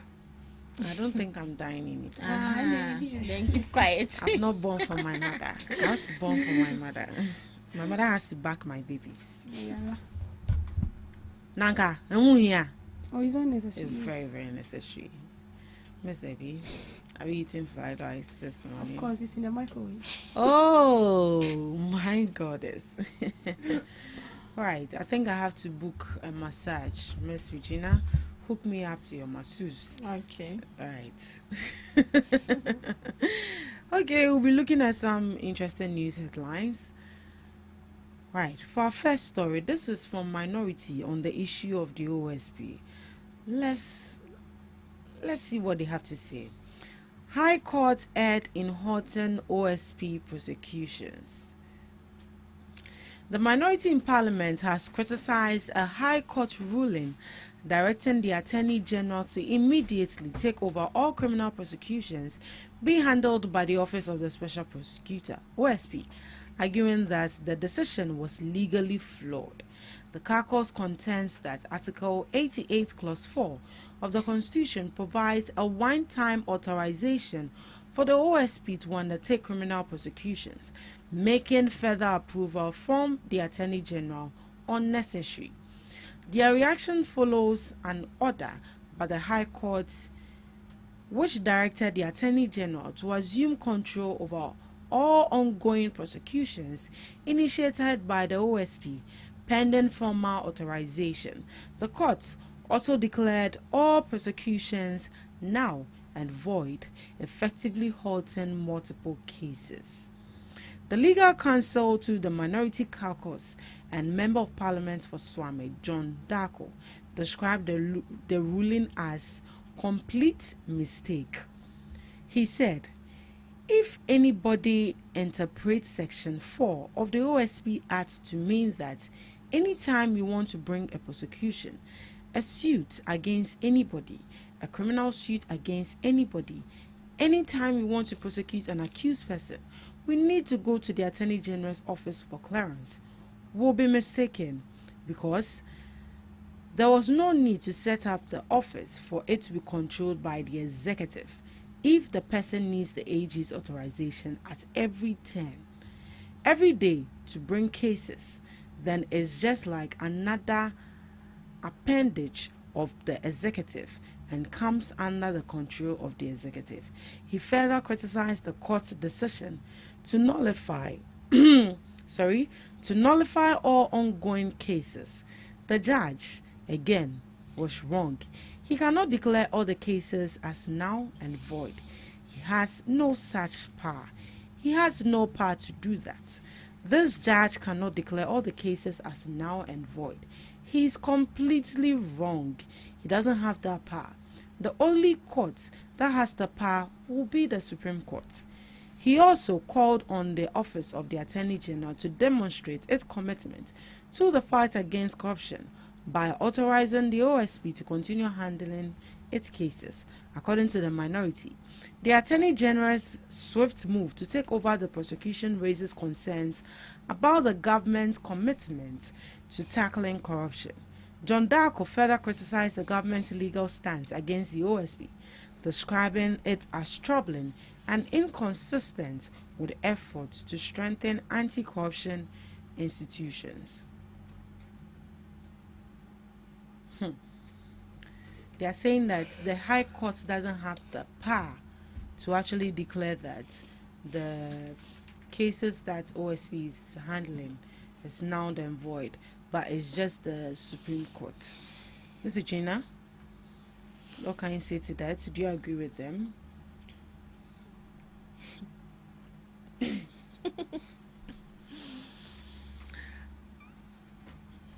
When it comes to the High Court, there are certain cases that are not supposed to be taken to the High Court. It has to be taken to the Supreme Court. And looking at this issue, they should have referred it to the Supreme Court rather than the High Court. Because yesterday, when I saw the verdict High Court gave, I was like, did they even go according to the law? Did they even read the law? Did they read what was there? So why should the OSP or the Attorney General take over all the court proceedings or investigations from the OSP? I was like, oh, okay. And he also made mention of corruption. We said earlier in our submission that if this is the case, then we should forget about fighting corruption, because honestly, there's no way we would be able to win the fight against corruption, because the individuals involved are top officials, politicians.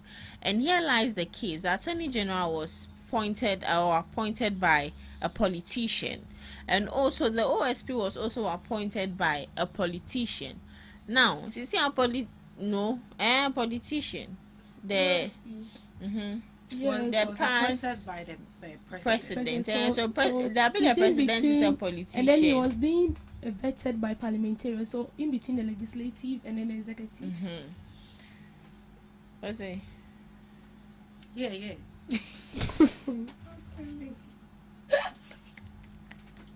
It is well. Now we eat breakfast very soon. We eat breakfast very soon.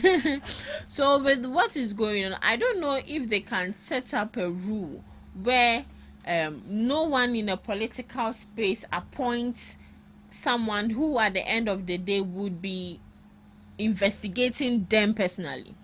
Let's say you're investigating the politicians, then these same politicians appoint you to be an investigator or to be a special prosecutor. In a way, in as much as probably he might work independently, they might in a way influence his decisions. So I don't know if they can set a rule. Probably give the your friend is saying the Chief Justice Crampo was still appointed by a president. So then just in the public vote, all the public all the public will come together, then we vote for the OSP. For that, we know that the public voted for him. So at the end of the day, they would work independently without any political interference. or probably these politicians can still buy their way through. Aside that, we should forget about the fight against corruption. Miss Debbie. Yes, so per my little knowledge, the High Court has no right to strip the OSP of its powers, like the ruling. This is to the Supreme Court. The Supreme Court will have to do that. Now let's look at something here. So the High Court has no power to strip the OSP of its powers. It can interpret. Why? Because it can interpret the Constitution and Act 959 can rule that the OSP's action conflicts with Article 88, but cannot delete sections of Act 959. Now, when you look at the ruling of the High Court, they ruled it based on Article 88, Clause 4, that favors the Attorney General. That states that the Attorney General has the power to prosecute all criminal and corruption-related cases. But they forgot to also break down to the act of the OSP that has to do with the Act 959. That states that the OSP also have prosecutorial power to also prosecute on some specific cases. So the High Court ruled based on the Article 88, Clause 4, pertaining the Attorney General. Now, when we look at the Supreme Court, can the Supreme Court strip the OSP of its powers? Yes. In Article 2, Clause 1, it gives it exclusive power to declare an act of Parliament unconstitutional if it rules part of Act 959 conflict with Article 88. Those parts becomes void. Now, as it stands now, it has created a legal freeze because we still have prosecutorial powers under Article 959 until the Supreme Court says otherwise. We are appealing. So you see, that is the main reason why the OSP is also saying that he is going to fight for himself till he feels like this whole issue is being dealt with fairly. Because when you look at what is happening and what the Constitution is stating, it means that the High Court, in a way, for me, is being biased.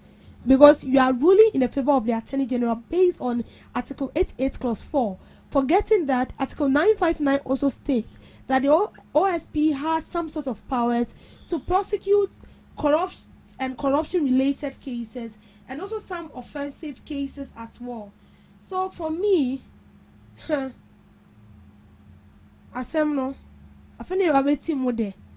are not getting to its interesting part.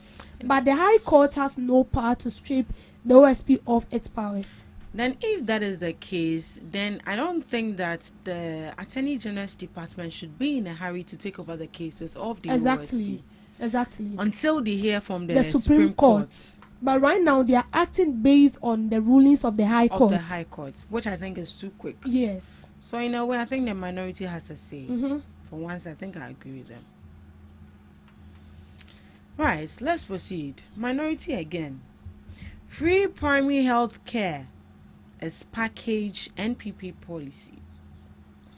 The minority in Parliament has criticized the government over what it described as a duplication of existing policy interventions following the launch of a new healthcare initiative by President John Dramani Mahama. President Mahama officially unveiled the Free Primary Healthcare Program, a flagship policy aimed at expanding access to essential health services across Ghana, particularly targeting undeserved and vulnerable communities. The initiative is expected to improve early detection of diseases and enhance preventive healthcare delivery nationwide. However, the policy has drawn sharp criticism from the minority, who argue that the program mirrors intervention introduced under the previous New Patriotic Party administrations.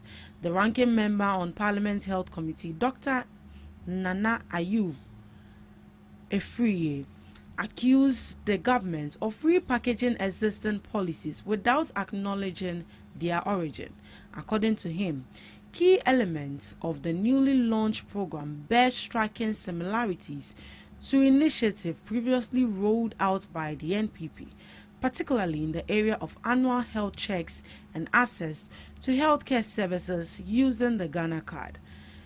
During the launch, you will see that every person can access it with using a Ghana card and must be 18 years old or older. So does that mean that in order for you to access the free primary health care, you have to be 18 years? Under the NPP, it was the same, and it is for all Ghanaians. You can Google the Pentecost Church of Ghana headquarters, the publication on annual health checks introduced by the NPP government, which is on their site, and it's detailed exactly what John Dramani Mahama was saying yesterday. Exactly word for word. The institutions are there. You have only changed the political faces, and now you want to repackage it without giving reference and recognition to those who initiated it. So how would somebody also recognize anything you have added to it in future? The NPP said the primary free healthcare is their policy, and all you have to do is to just present your Ghana card, and then once you do that, you'll be able to access healthcare. But what actually caught my attention was that they said if you are 18 years, so during the launch you will see that every person can access it with using a Ghana card and must be 18 years old or older. What does that mean? Does that mean that if you're not 18 years, you can't access the free primary health care? Is that what he's saying? Or because maybe because if you are not 18 years, you can't access the Ghana card as well? No, as it stands now, I think they are. Is it enrolling? From I think 10, 11 to 16 years, you have the Ghana card, and they will start from the Volta OT to the northern region before they'll come to other parts of Ghana. So they are enrolling people to get this national Ghana card. The Ghana card. So for me, I don't think it necessarily means that you are supposed to be 18 years and having the Ghana card before you can access healthcare. Because whether you are 2-3 years and you are sick. So does that mean that when you go to hospital because you're underage, you won't be treated? No. So I feel like that is not what they mean. But it will be good if we get someone who to clarify this for us. That would be very, very better. But looking at the MPP, when you look at, I saw something here. He said, okay, so they accuse the government of repackaging existing policies without acknowledging their origin. Which origin? Oh, yes. So this is what the MPP has reduced themselves to. So they are in parliament just to be having banter with the NDC government, bringing a policy that is, they think it has been stolen from them without acknowledging. You acknowledge you are not here then. Will you add up to what they are doing, or it will subtract? And I don't see this free health thing having any connection with what the MPP is saying. No, it doesn't. What connection does he have? What connection? I want to know. I don't know. I was actually thinking he was going to mention the policy that they are saying that has been repackaged. By reading from the passage, they didn't say anything. The only thing he said was you should go to the Pentecost Health their platform, and you are going to see that what President John Dramani Mahama read during the launch of the free primary healthcare is actually the same as what is actually on the site. They just want to attribute it to the National Health Insurance Scheme. The National Health Insurance Scheme was brought by Kufuor. The free National Health Insurance Scheme was brought by Kufuor, so automatically it was brought by the MPP. But here lies the case: the health insurance as it is, it's not even functional. So you see, the day we spoke about this issue, I was speaking to a colleague who is into health. So I was asking him, why is it that when you go to the hospital, you have a national health insurance card and it's not functioning? You end up even buying more drugs, more than what the health insurance card is covering. Is that the governments are not doing their part? They are not giving out what the hospital is supposed to take to ensure that these patients get their free medication. And it was like the health insurance they are talking about only cover unexpensive medicines like para. it doesn't cover expensive medicine. So you might come to the hospital and then you go for lab and all that. And what they've noticed, health insurance doesn't cover that. Health insurance doesn't cover expensive drugs. It's covered drugs that you can even pay. Para is a drug you can pay. Jebido is a drug you can pay. And that is what the health insurance is covering. And so that is why people get a lot of the complaint and all that. So I feel like education is also needed. There's creating the awareness of people. So many myansa. Once me cover Adobia, it will become a burden to the government. So it will cover drugs that you can buy. So what is even for me into using pony day? But with the free primary health care, right? That the Mahama administration is bringing on board. Even President Mahama stated himself that is not coming to replace the NHIS scheme, but rather expand it. It's not coming to replace it. We still have NHIS, but it is to expand it to other communities, on remote areas and underdeserved communities where they can also access it. So it's just like we have an existing something and then someone comes on board and Saka. As simple as that. But what the MPP is trying to say is like it's coming to replace the NHIS, which I don't see it as such. So I feel like this is just a political gimmick or something they are trying to do, as usual. Repackaging. The minority says that the free primary health care is a repackage of their policy. Miss Eugenia?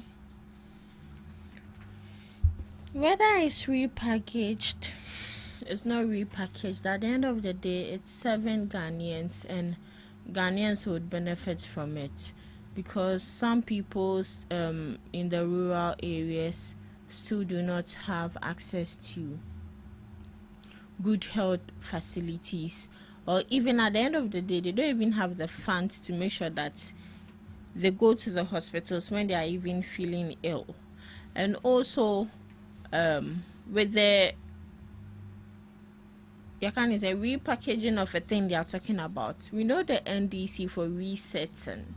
So they should not be surprised when even Agenda 111 is being reset, or what else? Any of the MPP policies that was brought up is reset and is running under the NDC administration, because the NDC is all about resetting. And I believe that, as Ms. Debbie said, they should stop political gimmicks or political propaganda and come together with the NDC and work together. As usual, they should collaborate and make sure that the free primary healthcare policy or initiative they've actually brought on board is here for us to see the benefit and to make sure that those that want to benefit from it actually see results. Moving on. Minority accuses NPRA CEO of doubling salary without board approval. The minority in Parliament has accused the Chief Executive Officer of the National Pensions Regulatory Authority, Chris Mensah, of doubling his salary without board approval. Addressing a press conference yesterday, Member of Parliament for Old Tafo, Vincent Ekwasifwa, alleged that Mr. Boedi Mensah increased his own salary immediately upon assuming office in February 2025, at a time when the NPRA board had not yet been inaugurated. He questioned the legality of the move, arguing that such a decision could not have been properly authorized within the existing governance structure. A particularly disturbing issue has emerged. We are informed that Mr. Boedi Mensah doubled his salary immediately upon assumption of office in February 2025 without board approval. When he was appointed in February, even without the existence of the board, and we are aware that the board was formed months after he was made a CEO, he doubled his salary in February 2025. Mr. Sefwa stressed that pension funds are not discretionary resources, but deferred wages belonging to Ghanaian workers and must be managed with the highest level of discipline. He warned that decisions taken outside proper approval structure risks eroding public trust in the pensions system. So this is from the minority, and I think the CEO of the National Pensions Regulatory Authority will also come to reject such an accusation by the minority in Parliament, alleging that he has doubled his salary. I'm actually trying to find out how come they actually found out that information. Did they go to his office to go and question them, or maybe they have his bank account details? Miss Debbie, why are you laughing? He has what his account details. Well, I think to be is that not a misinformation or something?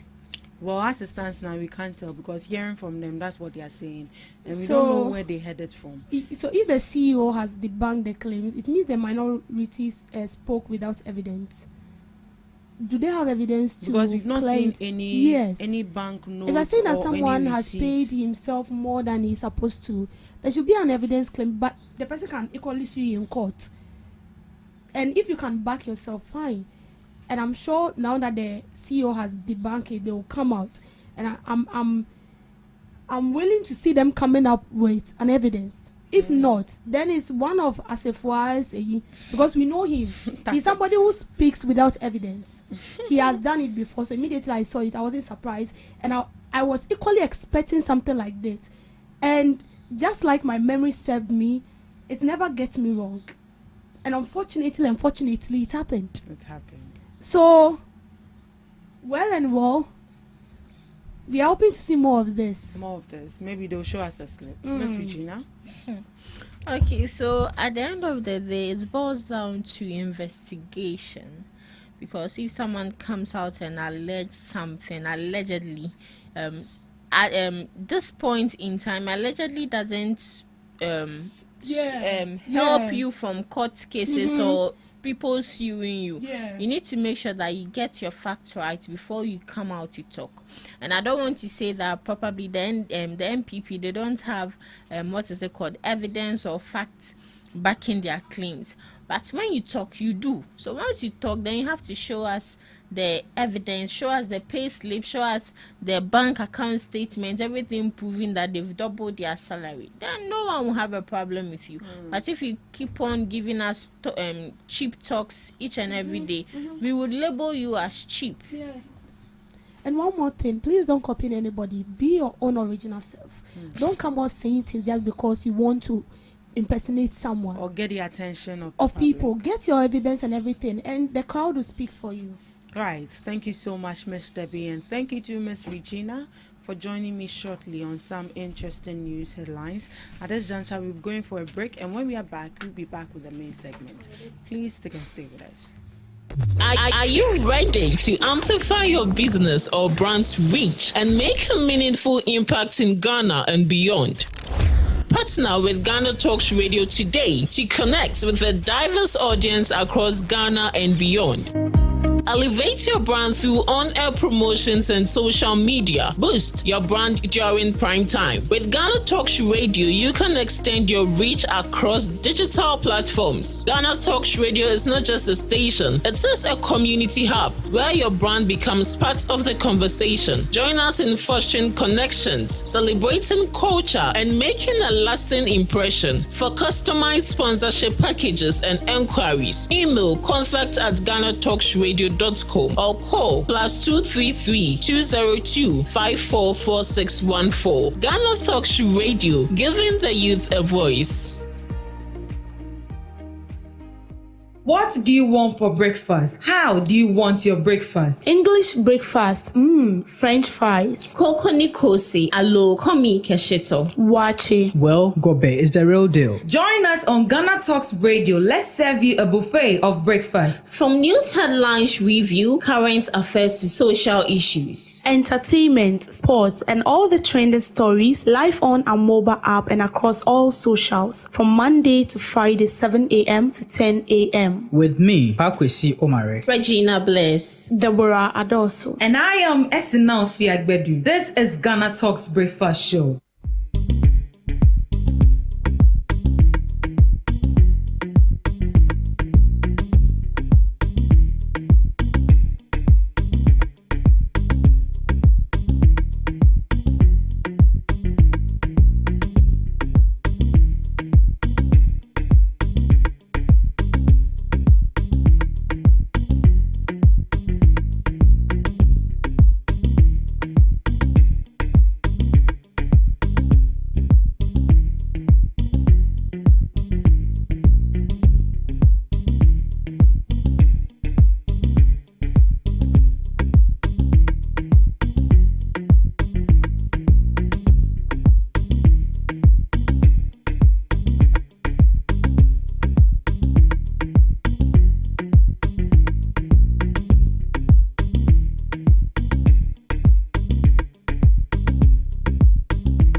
Good morning to you all once again. You are tuned into your favorite online radio station right here on GhanaTalks Radio. This is the GhanaTalks Breakfast Show. Remember that you are streaming live on Facebook at GhanaTalks Radio, on YouTube at GhanaTalks Radio, and also on X at GhanaTalks Radio. Do all to log on, send in your comments. We'll do all to read them and send in your opinions on the topic we are about to discuss this morning. And as you know it, this is the second segment of the GhanaTalks Breakfast Show, and we don't get to do this alone, but we come along with knowledgeable guests who are going to be delving into the main topic for discussion. They are going to be sharing their informed perspectives on issues that matter to you every morning right here on the show. As you know how we do it, we have from the side of the NPP and also from the NDC. This morning we have joining us Mr. Enoch Fojo Ake from the NPP Communications team member, and Mr. Augustine Dodu, the NDC Regional Communications team member. Good morning to you, gentlemen, and you are welcome to the GhanaTalks Breakfast Show. Good morning. Good morning, Mr. Dodu. Yes. Yes, finally. I got the name right. Finally, you got the name right. Yes. How are you doing? Very good. Very It's good to have you. It's good to see you. Yeah. Mr. Ake, what's your name? Is that how they say it? Please, I'm on here, so if my tree is not nice, tell me. Oh, me who you?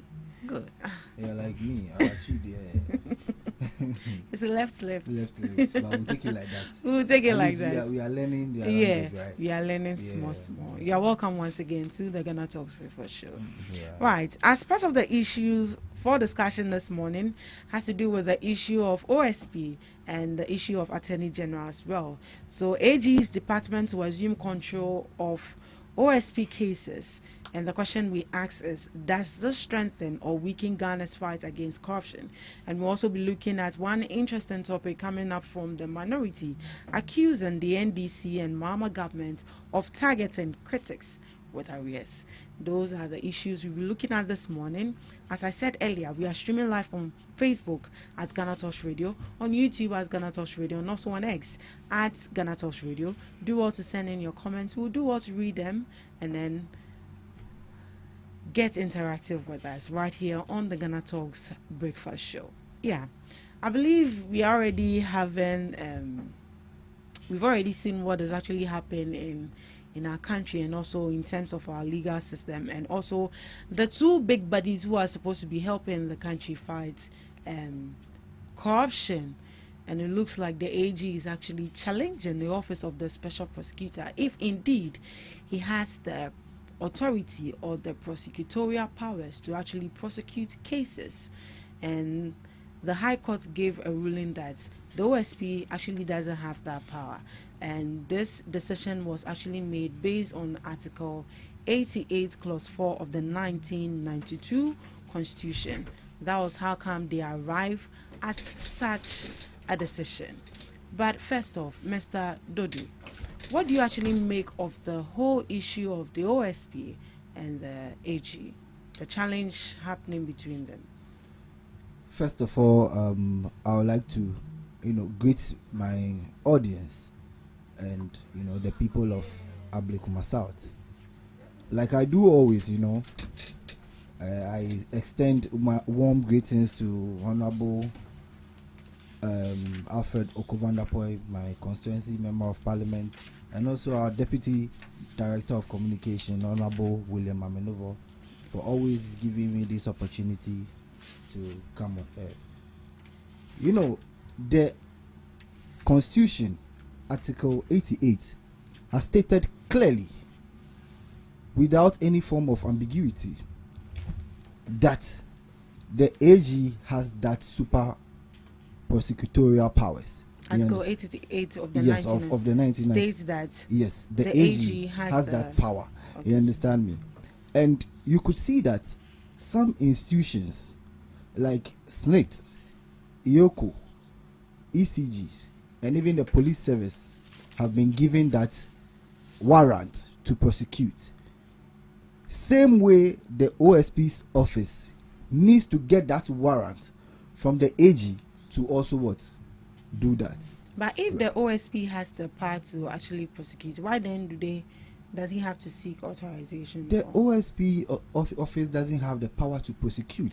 That is why I'm saying that in accordance with Article 88, is the AG who has that power to do so. The OSP's office has power to investigate. You understand me? I get you now.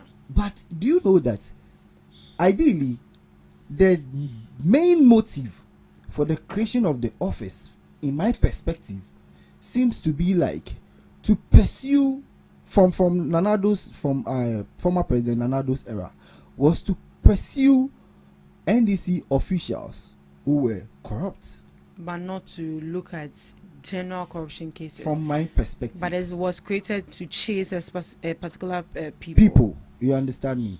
But what makes you think so? That's what I think. But in general, we also accept that discipline, that making the OSP's office independent is good. You could realize that our former minority leader, Haruna Iddrisu, who is now the Minister for Education, argued in Parliament that we accept that discipline, but we should take off that political lens to interfere in the OSP's office. Because if the office does not move in line with the ages with Article 88, there will be a lot of interference. You understand me? And fast forward 2020, the office of the OSP, the first person who was appointed, Martin Amidu, in Kenofrate's case, he said that there has been attempts by the former President Nana Addo Dankwa Akufo-Addo to interfere in Kenofrate's case. But did Martin Amidu start Kenofrate's case before he left power? Yeah, he started an investigation. Oh, really? You understand me? And he said there's been attempt to interfere in Kenofrate's case, and he and his office will not be a poodle for the president, and will never be subjected to any interference. But the main person who operationalized the OSP's office can be said to be the mother serpent of corruption. That is not my words. That is not Augustine Dodu's words. That are words from the person who appointed the first OSP. You understand me? That is why we have been saying that we should take out that political spectacles or that political nature from the OSP's office. So if the AG, which the MPPs will always list the number of NDCs who have been prosecuted by the same AG, and we seek that the AG has that power to prosecute, is that a problem? You understand me? That the AG's office have been used to prosecute number of NDC people, and same way we are saying that this same AG has that power to do so.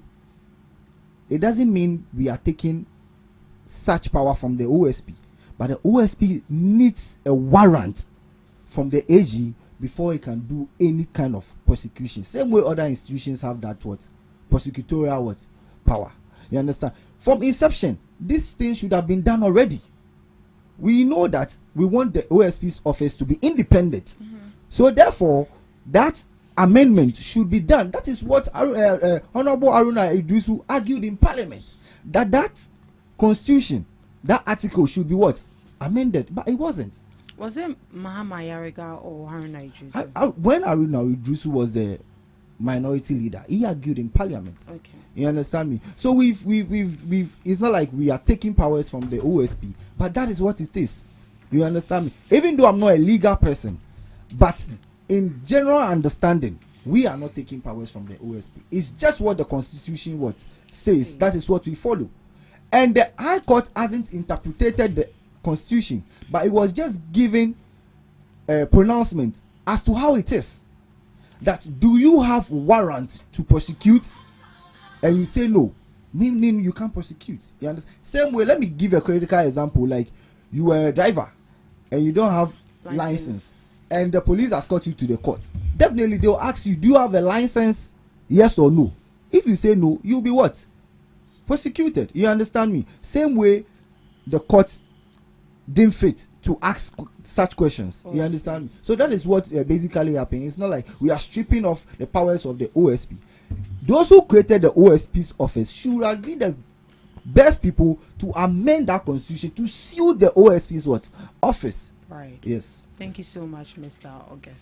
Augustine. Sorry. I see a big book. Oh no, it's the constitution.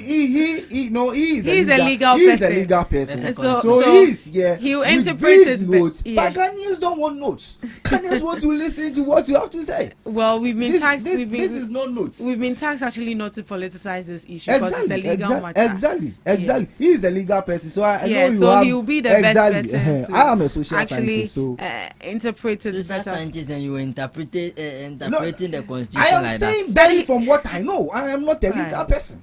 But Enoch here is a legal person. Doesn't mean that we don't understand what people say on air. We've gathered and accumulated some. That is what we are saying. Right. You shouldn't use political lens in this because I didn't do same. All right. Thank you. Okay. Thank you very much. Let's go. So I think my brother here has tried as much as possible to defend or diffuse whatever his party has sent him here to do, which is very nice. But you see, I always say the law is the law. Now, he's saying that his defense is based on Article 88. Fair enough. I want us to all read what is in Article 88. So I'll start with 88.1. The Attorney General. There shall be an Attorney General of Ghana who shall be a Minister of State and the principal legal advisor to the government. 2. The Attorney General shall discharge such other duties of legal nature as may be referred or assigned to him by the President or imposed on him by this Constitution or any other law. 3. The Attorney General shall be responsible for the initiation and conduct of all prosecutions of criminal offences. Shall be responsible for the initiation and conduct of all prosecutions of criminal offences. 4. All offences prosecuted in the name of the Republic of Ghana shall be at the suit of the Attorney General or any other person authorized by him in accordance with the law. 5. The Attorney General shall be responsible for the institution and conduct of all civil cases on behalf of the state, and all civil proceedings against the state shall be instituted against the Attorney General as defendant. 6. The Attorney General shall have audience in all courts in Ghana. I read, so I submit.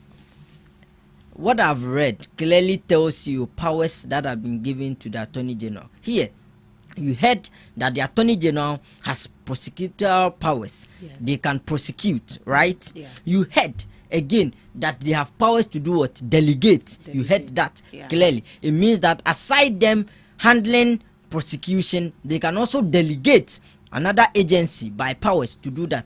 Again, when you read the Constitution and the sources of law, one is your Constitution, source of law. 2 is Act of Parliament, which is enacted by Parliament. So aside the Constitution, Act of Parliament is also a source of law. Again, aside this, the office of the Special Prosecutor was established under an Act of Parliament, clearly Act 2017, Act 959. So it means that the office was set up is not in contradiction with the Constitution. It was set up as an Act of Parliament. And again, we have a goal for that office. It was set up to be independently work, devoid of political interference, to be able to work and then be an independent body to fight corruption. Again, that office was set up, as I've already established, by an Act of Parliament, so constitutionally it is there. So, today, someone has gone to the court to test the law that the tooth of the special prosecutor or the lion should be removed so that you will not be able to bite again. Clearly, fair enough. What was that the case, or was asked if he has the authority? But then to you did not get prosecute? what I said. I'm saying that what gives him the power is like a lion. Okay. When you remove the tooth of a lion, what would the lion be able to do? He cannot bite again. Right. So Claire, that's what I'm saying, that the main powers, which is the prosecutorial powers that has been given to the Attorney General to the special prosecutor, has been taken away with. No, I want to. No, come in. Which power? When no prosecutorial powers was given to the OSP. So which power are you talking of? Is he not? No, you are saying the powers given to him. Is it the prosecutorial powers you are talking about, or the investigative powers? I'm saying the power to prosecute has been taken away from him. What are you saying? Okay, come in. That means that he doesn't. The OSP doesn't have that power even at the first place. We are not legal people, but we understand what the people say. My brother, what sorry are you to saying? say, you have to go back and then read. Hello. All right, so let's read the read it for him. Read it for him so before I this is continue. The 2017. Relax. Listen. Right. To him. So the object of the office is to investigate and prosecute specific cases. Investigate and prosecute. Thank you. Specific cases have that warrant first. of alleged or suspected corruption or corruption-related offences. Recover the proceeds of corruption and corruption-related offences. And take steps to prevent corruption as well. So let me help my brother to understand it well. The office was set up with two powers. One, to investigate, and two, to prosecute. So if he's not aware, the office of the special prosecutor was set up to investigate and to prosecute. The reason why Mr. Noah was in court was to take away the prosecution powers that has been given to the OSP. That is not the investigative aspect. He wants to take it away, basing his argument on Article 88. But again, as I rightly read to you, the office of the special prosecutor was set up by an enactment of Parliament, which is clearly agreed in our jurisdiction that Parliament has that power to give an act that will give an independent body, which is what they've done with the OSP, the authority to investigate and then prosecute. So the reason why NDC is in court today, the reason why Mr. Noah is in court today is that he has gone to test the law that no, based on Article 88, the special prosecutor should not have that power to prosecute anybody. But you see, as I clearly read to you, the parliament that we have enacted a lot of act of parliament. If you can agree with me, we have a lot of act of contracts, criminal acts, in fact a lot of them. One is the Act 959, which is the Office of the Special Prosecutors Act. So today they are telling us clearly that they do not want the Office of the Special Prosecutor to prosecute again. He should not have that power to be able to bite, but should carry out investigations and give whatever they get to the Attorney General to go and then prosecute on their behalf. Let me go on. I have clearly here, Article 88 gives the power to the Attorney General, but it does not say only Attorney General can prosecute. If you listen to what I read clearly, there is nowhere in what I read here in Article 88 that said it is only the Attorney General that can prosecute. If you agree with me, it stated that it is the Attorney General can prosecute, but it never said only the Attorney General. Again, it went on to say that it can delegate powers to other agencies. If you clearly listen to me, per what I read here in the Constitution of Ghana, the Attorney General has the utmost power to delegate some. Don't confuse yourself. We are reading things of law. Don't bring your emotions. No. The law is different from emotions. No, this is so not you have emotions. you have to be quiet. You have to be quiet, and then you listen to me so that you can make deductions before you speak. Right. You get me? Let me read this. Read for him to understand. So Parliament authority and scrutiny. The AG further contends that Parliament exceeded its constitutional authority by enacting Article at 959 in its current form. He argues that any significant alteration of prosecutorial powers, especially one affecting constitutional officers, must be done through a formal amendment process, not ordinary legislation.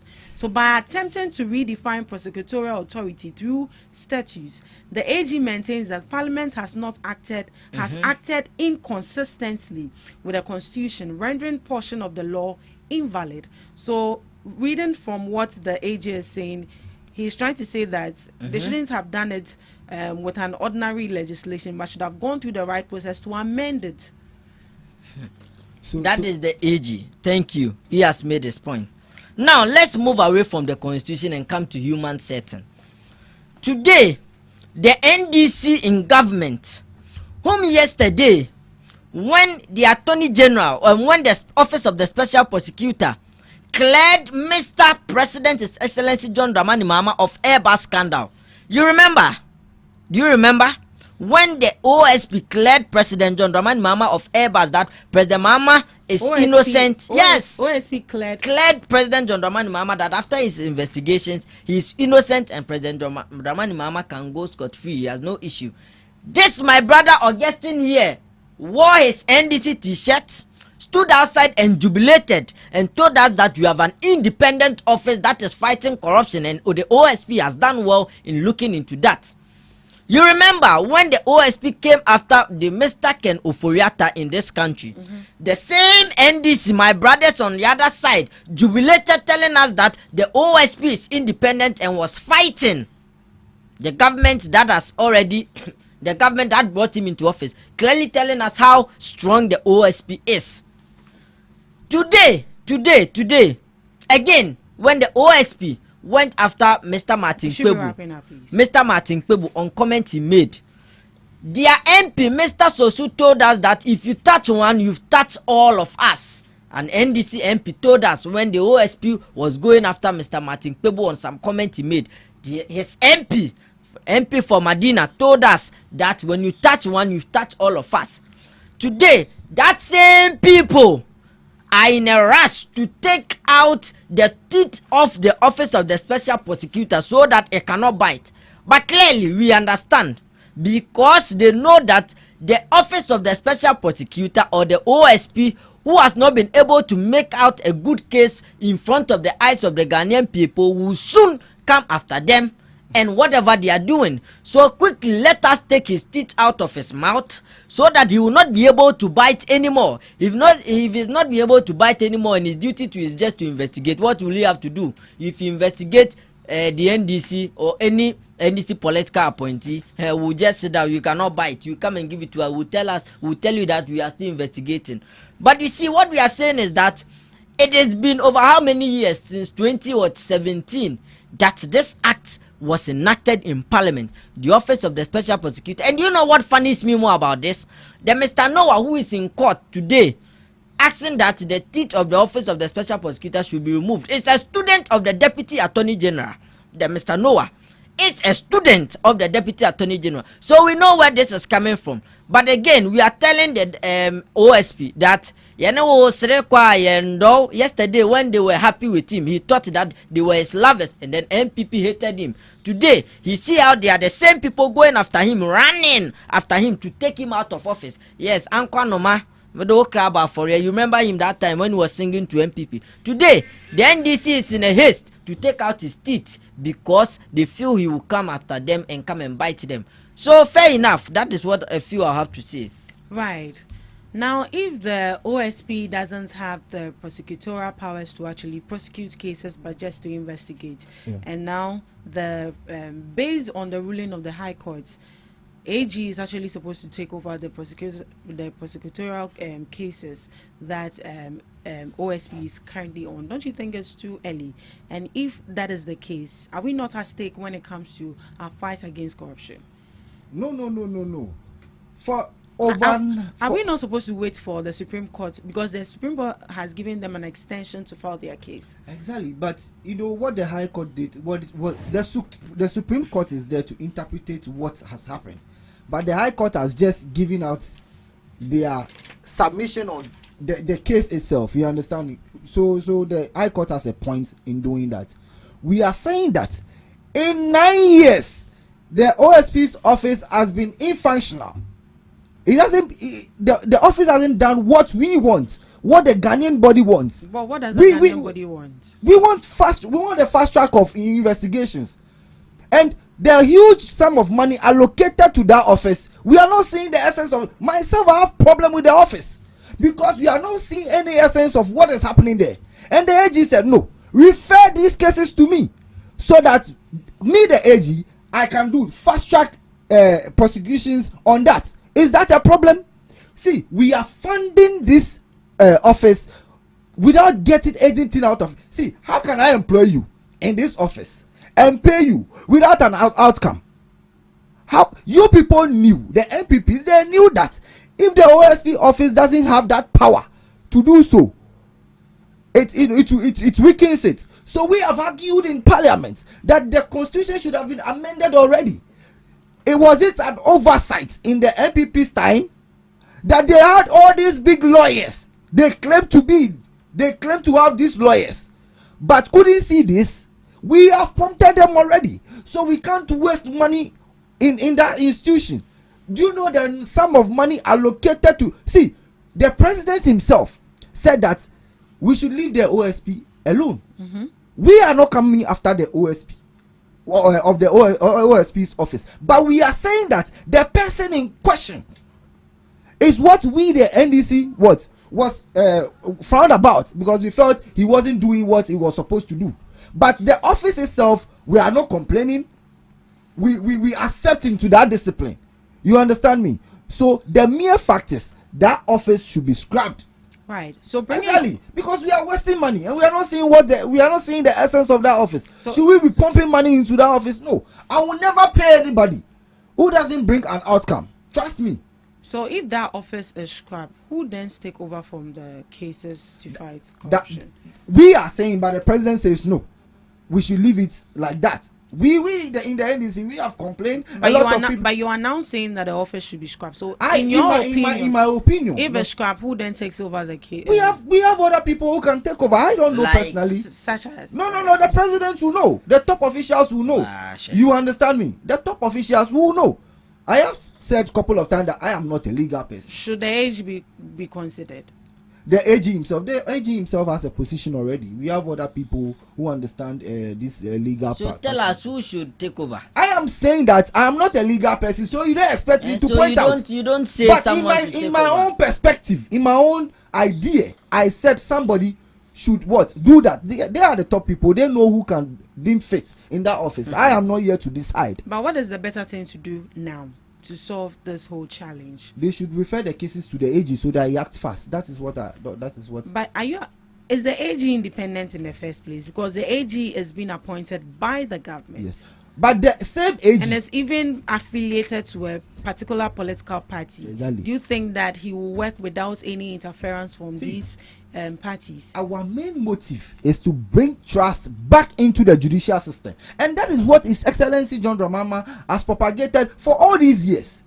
You understand me? The AG, even in the EC's case, the AG came out that there is no evidence backing the claims that the EC is corrupt, and we left the EC. Meaning that His Excellency John Dramani Mahama has brought trust back into the judicial system, and that is what we have been propagating for a long time. We were here when a lot of cases happened, and Ghanaians feared enough to even go to the judicial system. But today, a lot of people are running to the judiciary because of the trust that the judiciary. So I'm here to say clearly and to be very frank to Ghanaians that no, the AG is never influenced by the president or any top official. You know, so everything should be referred to the AG to fast track the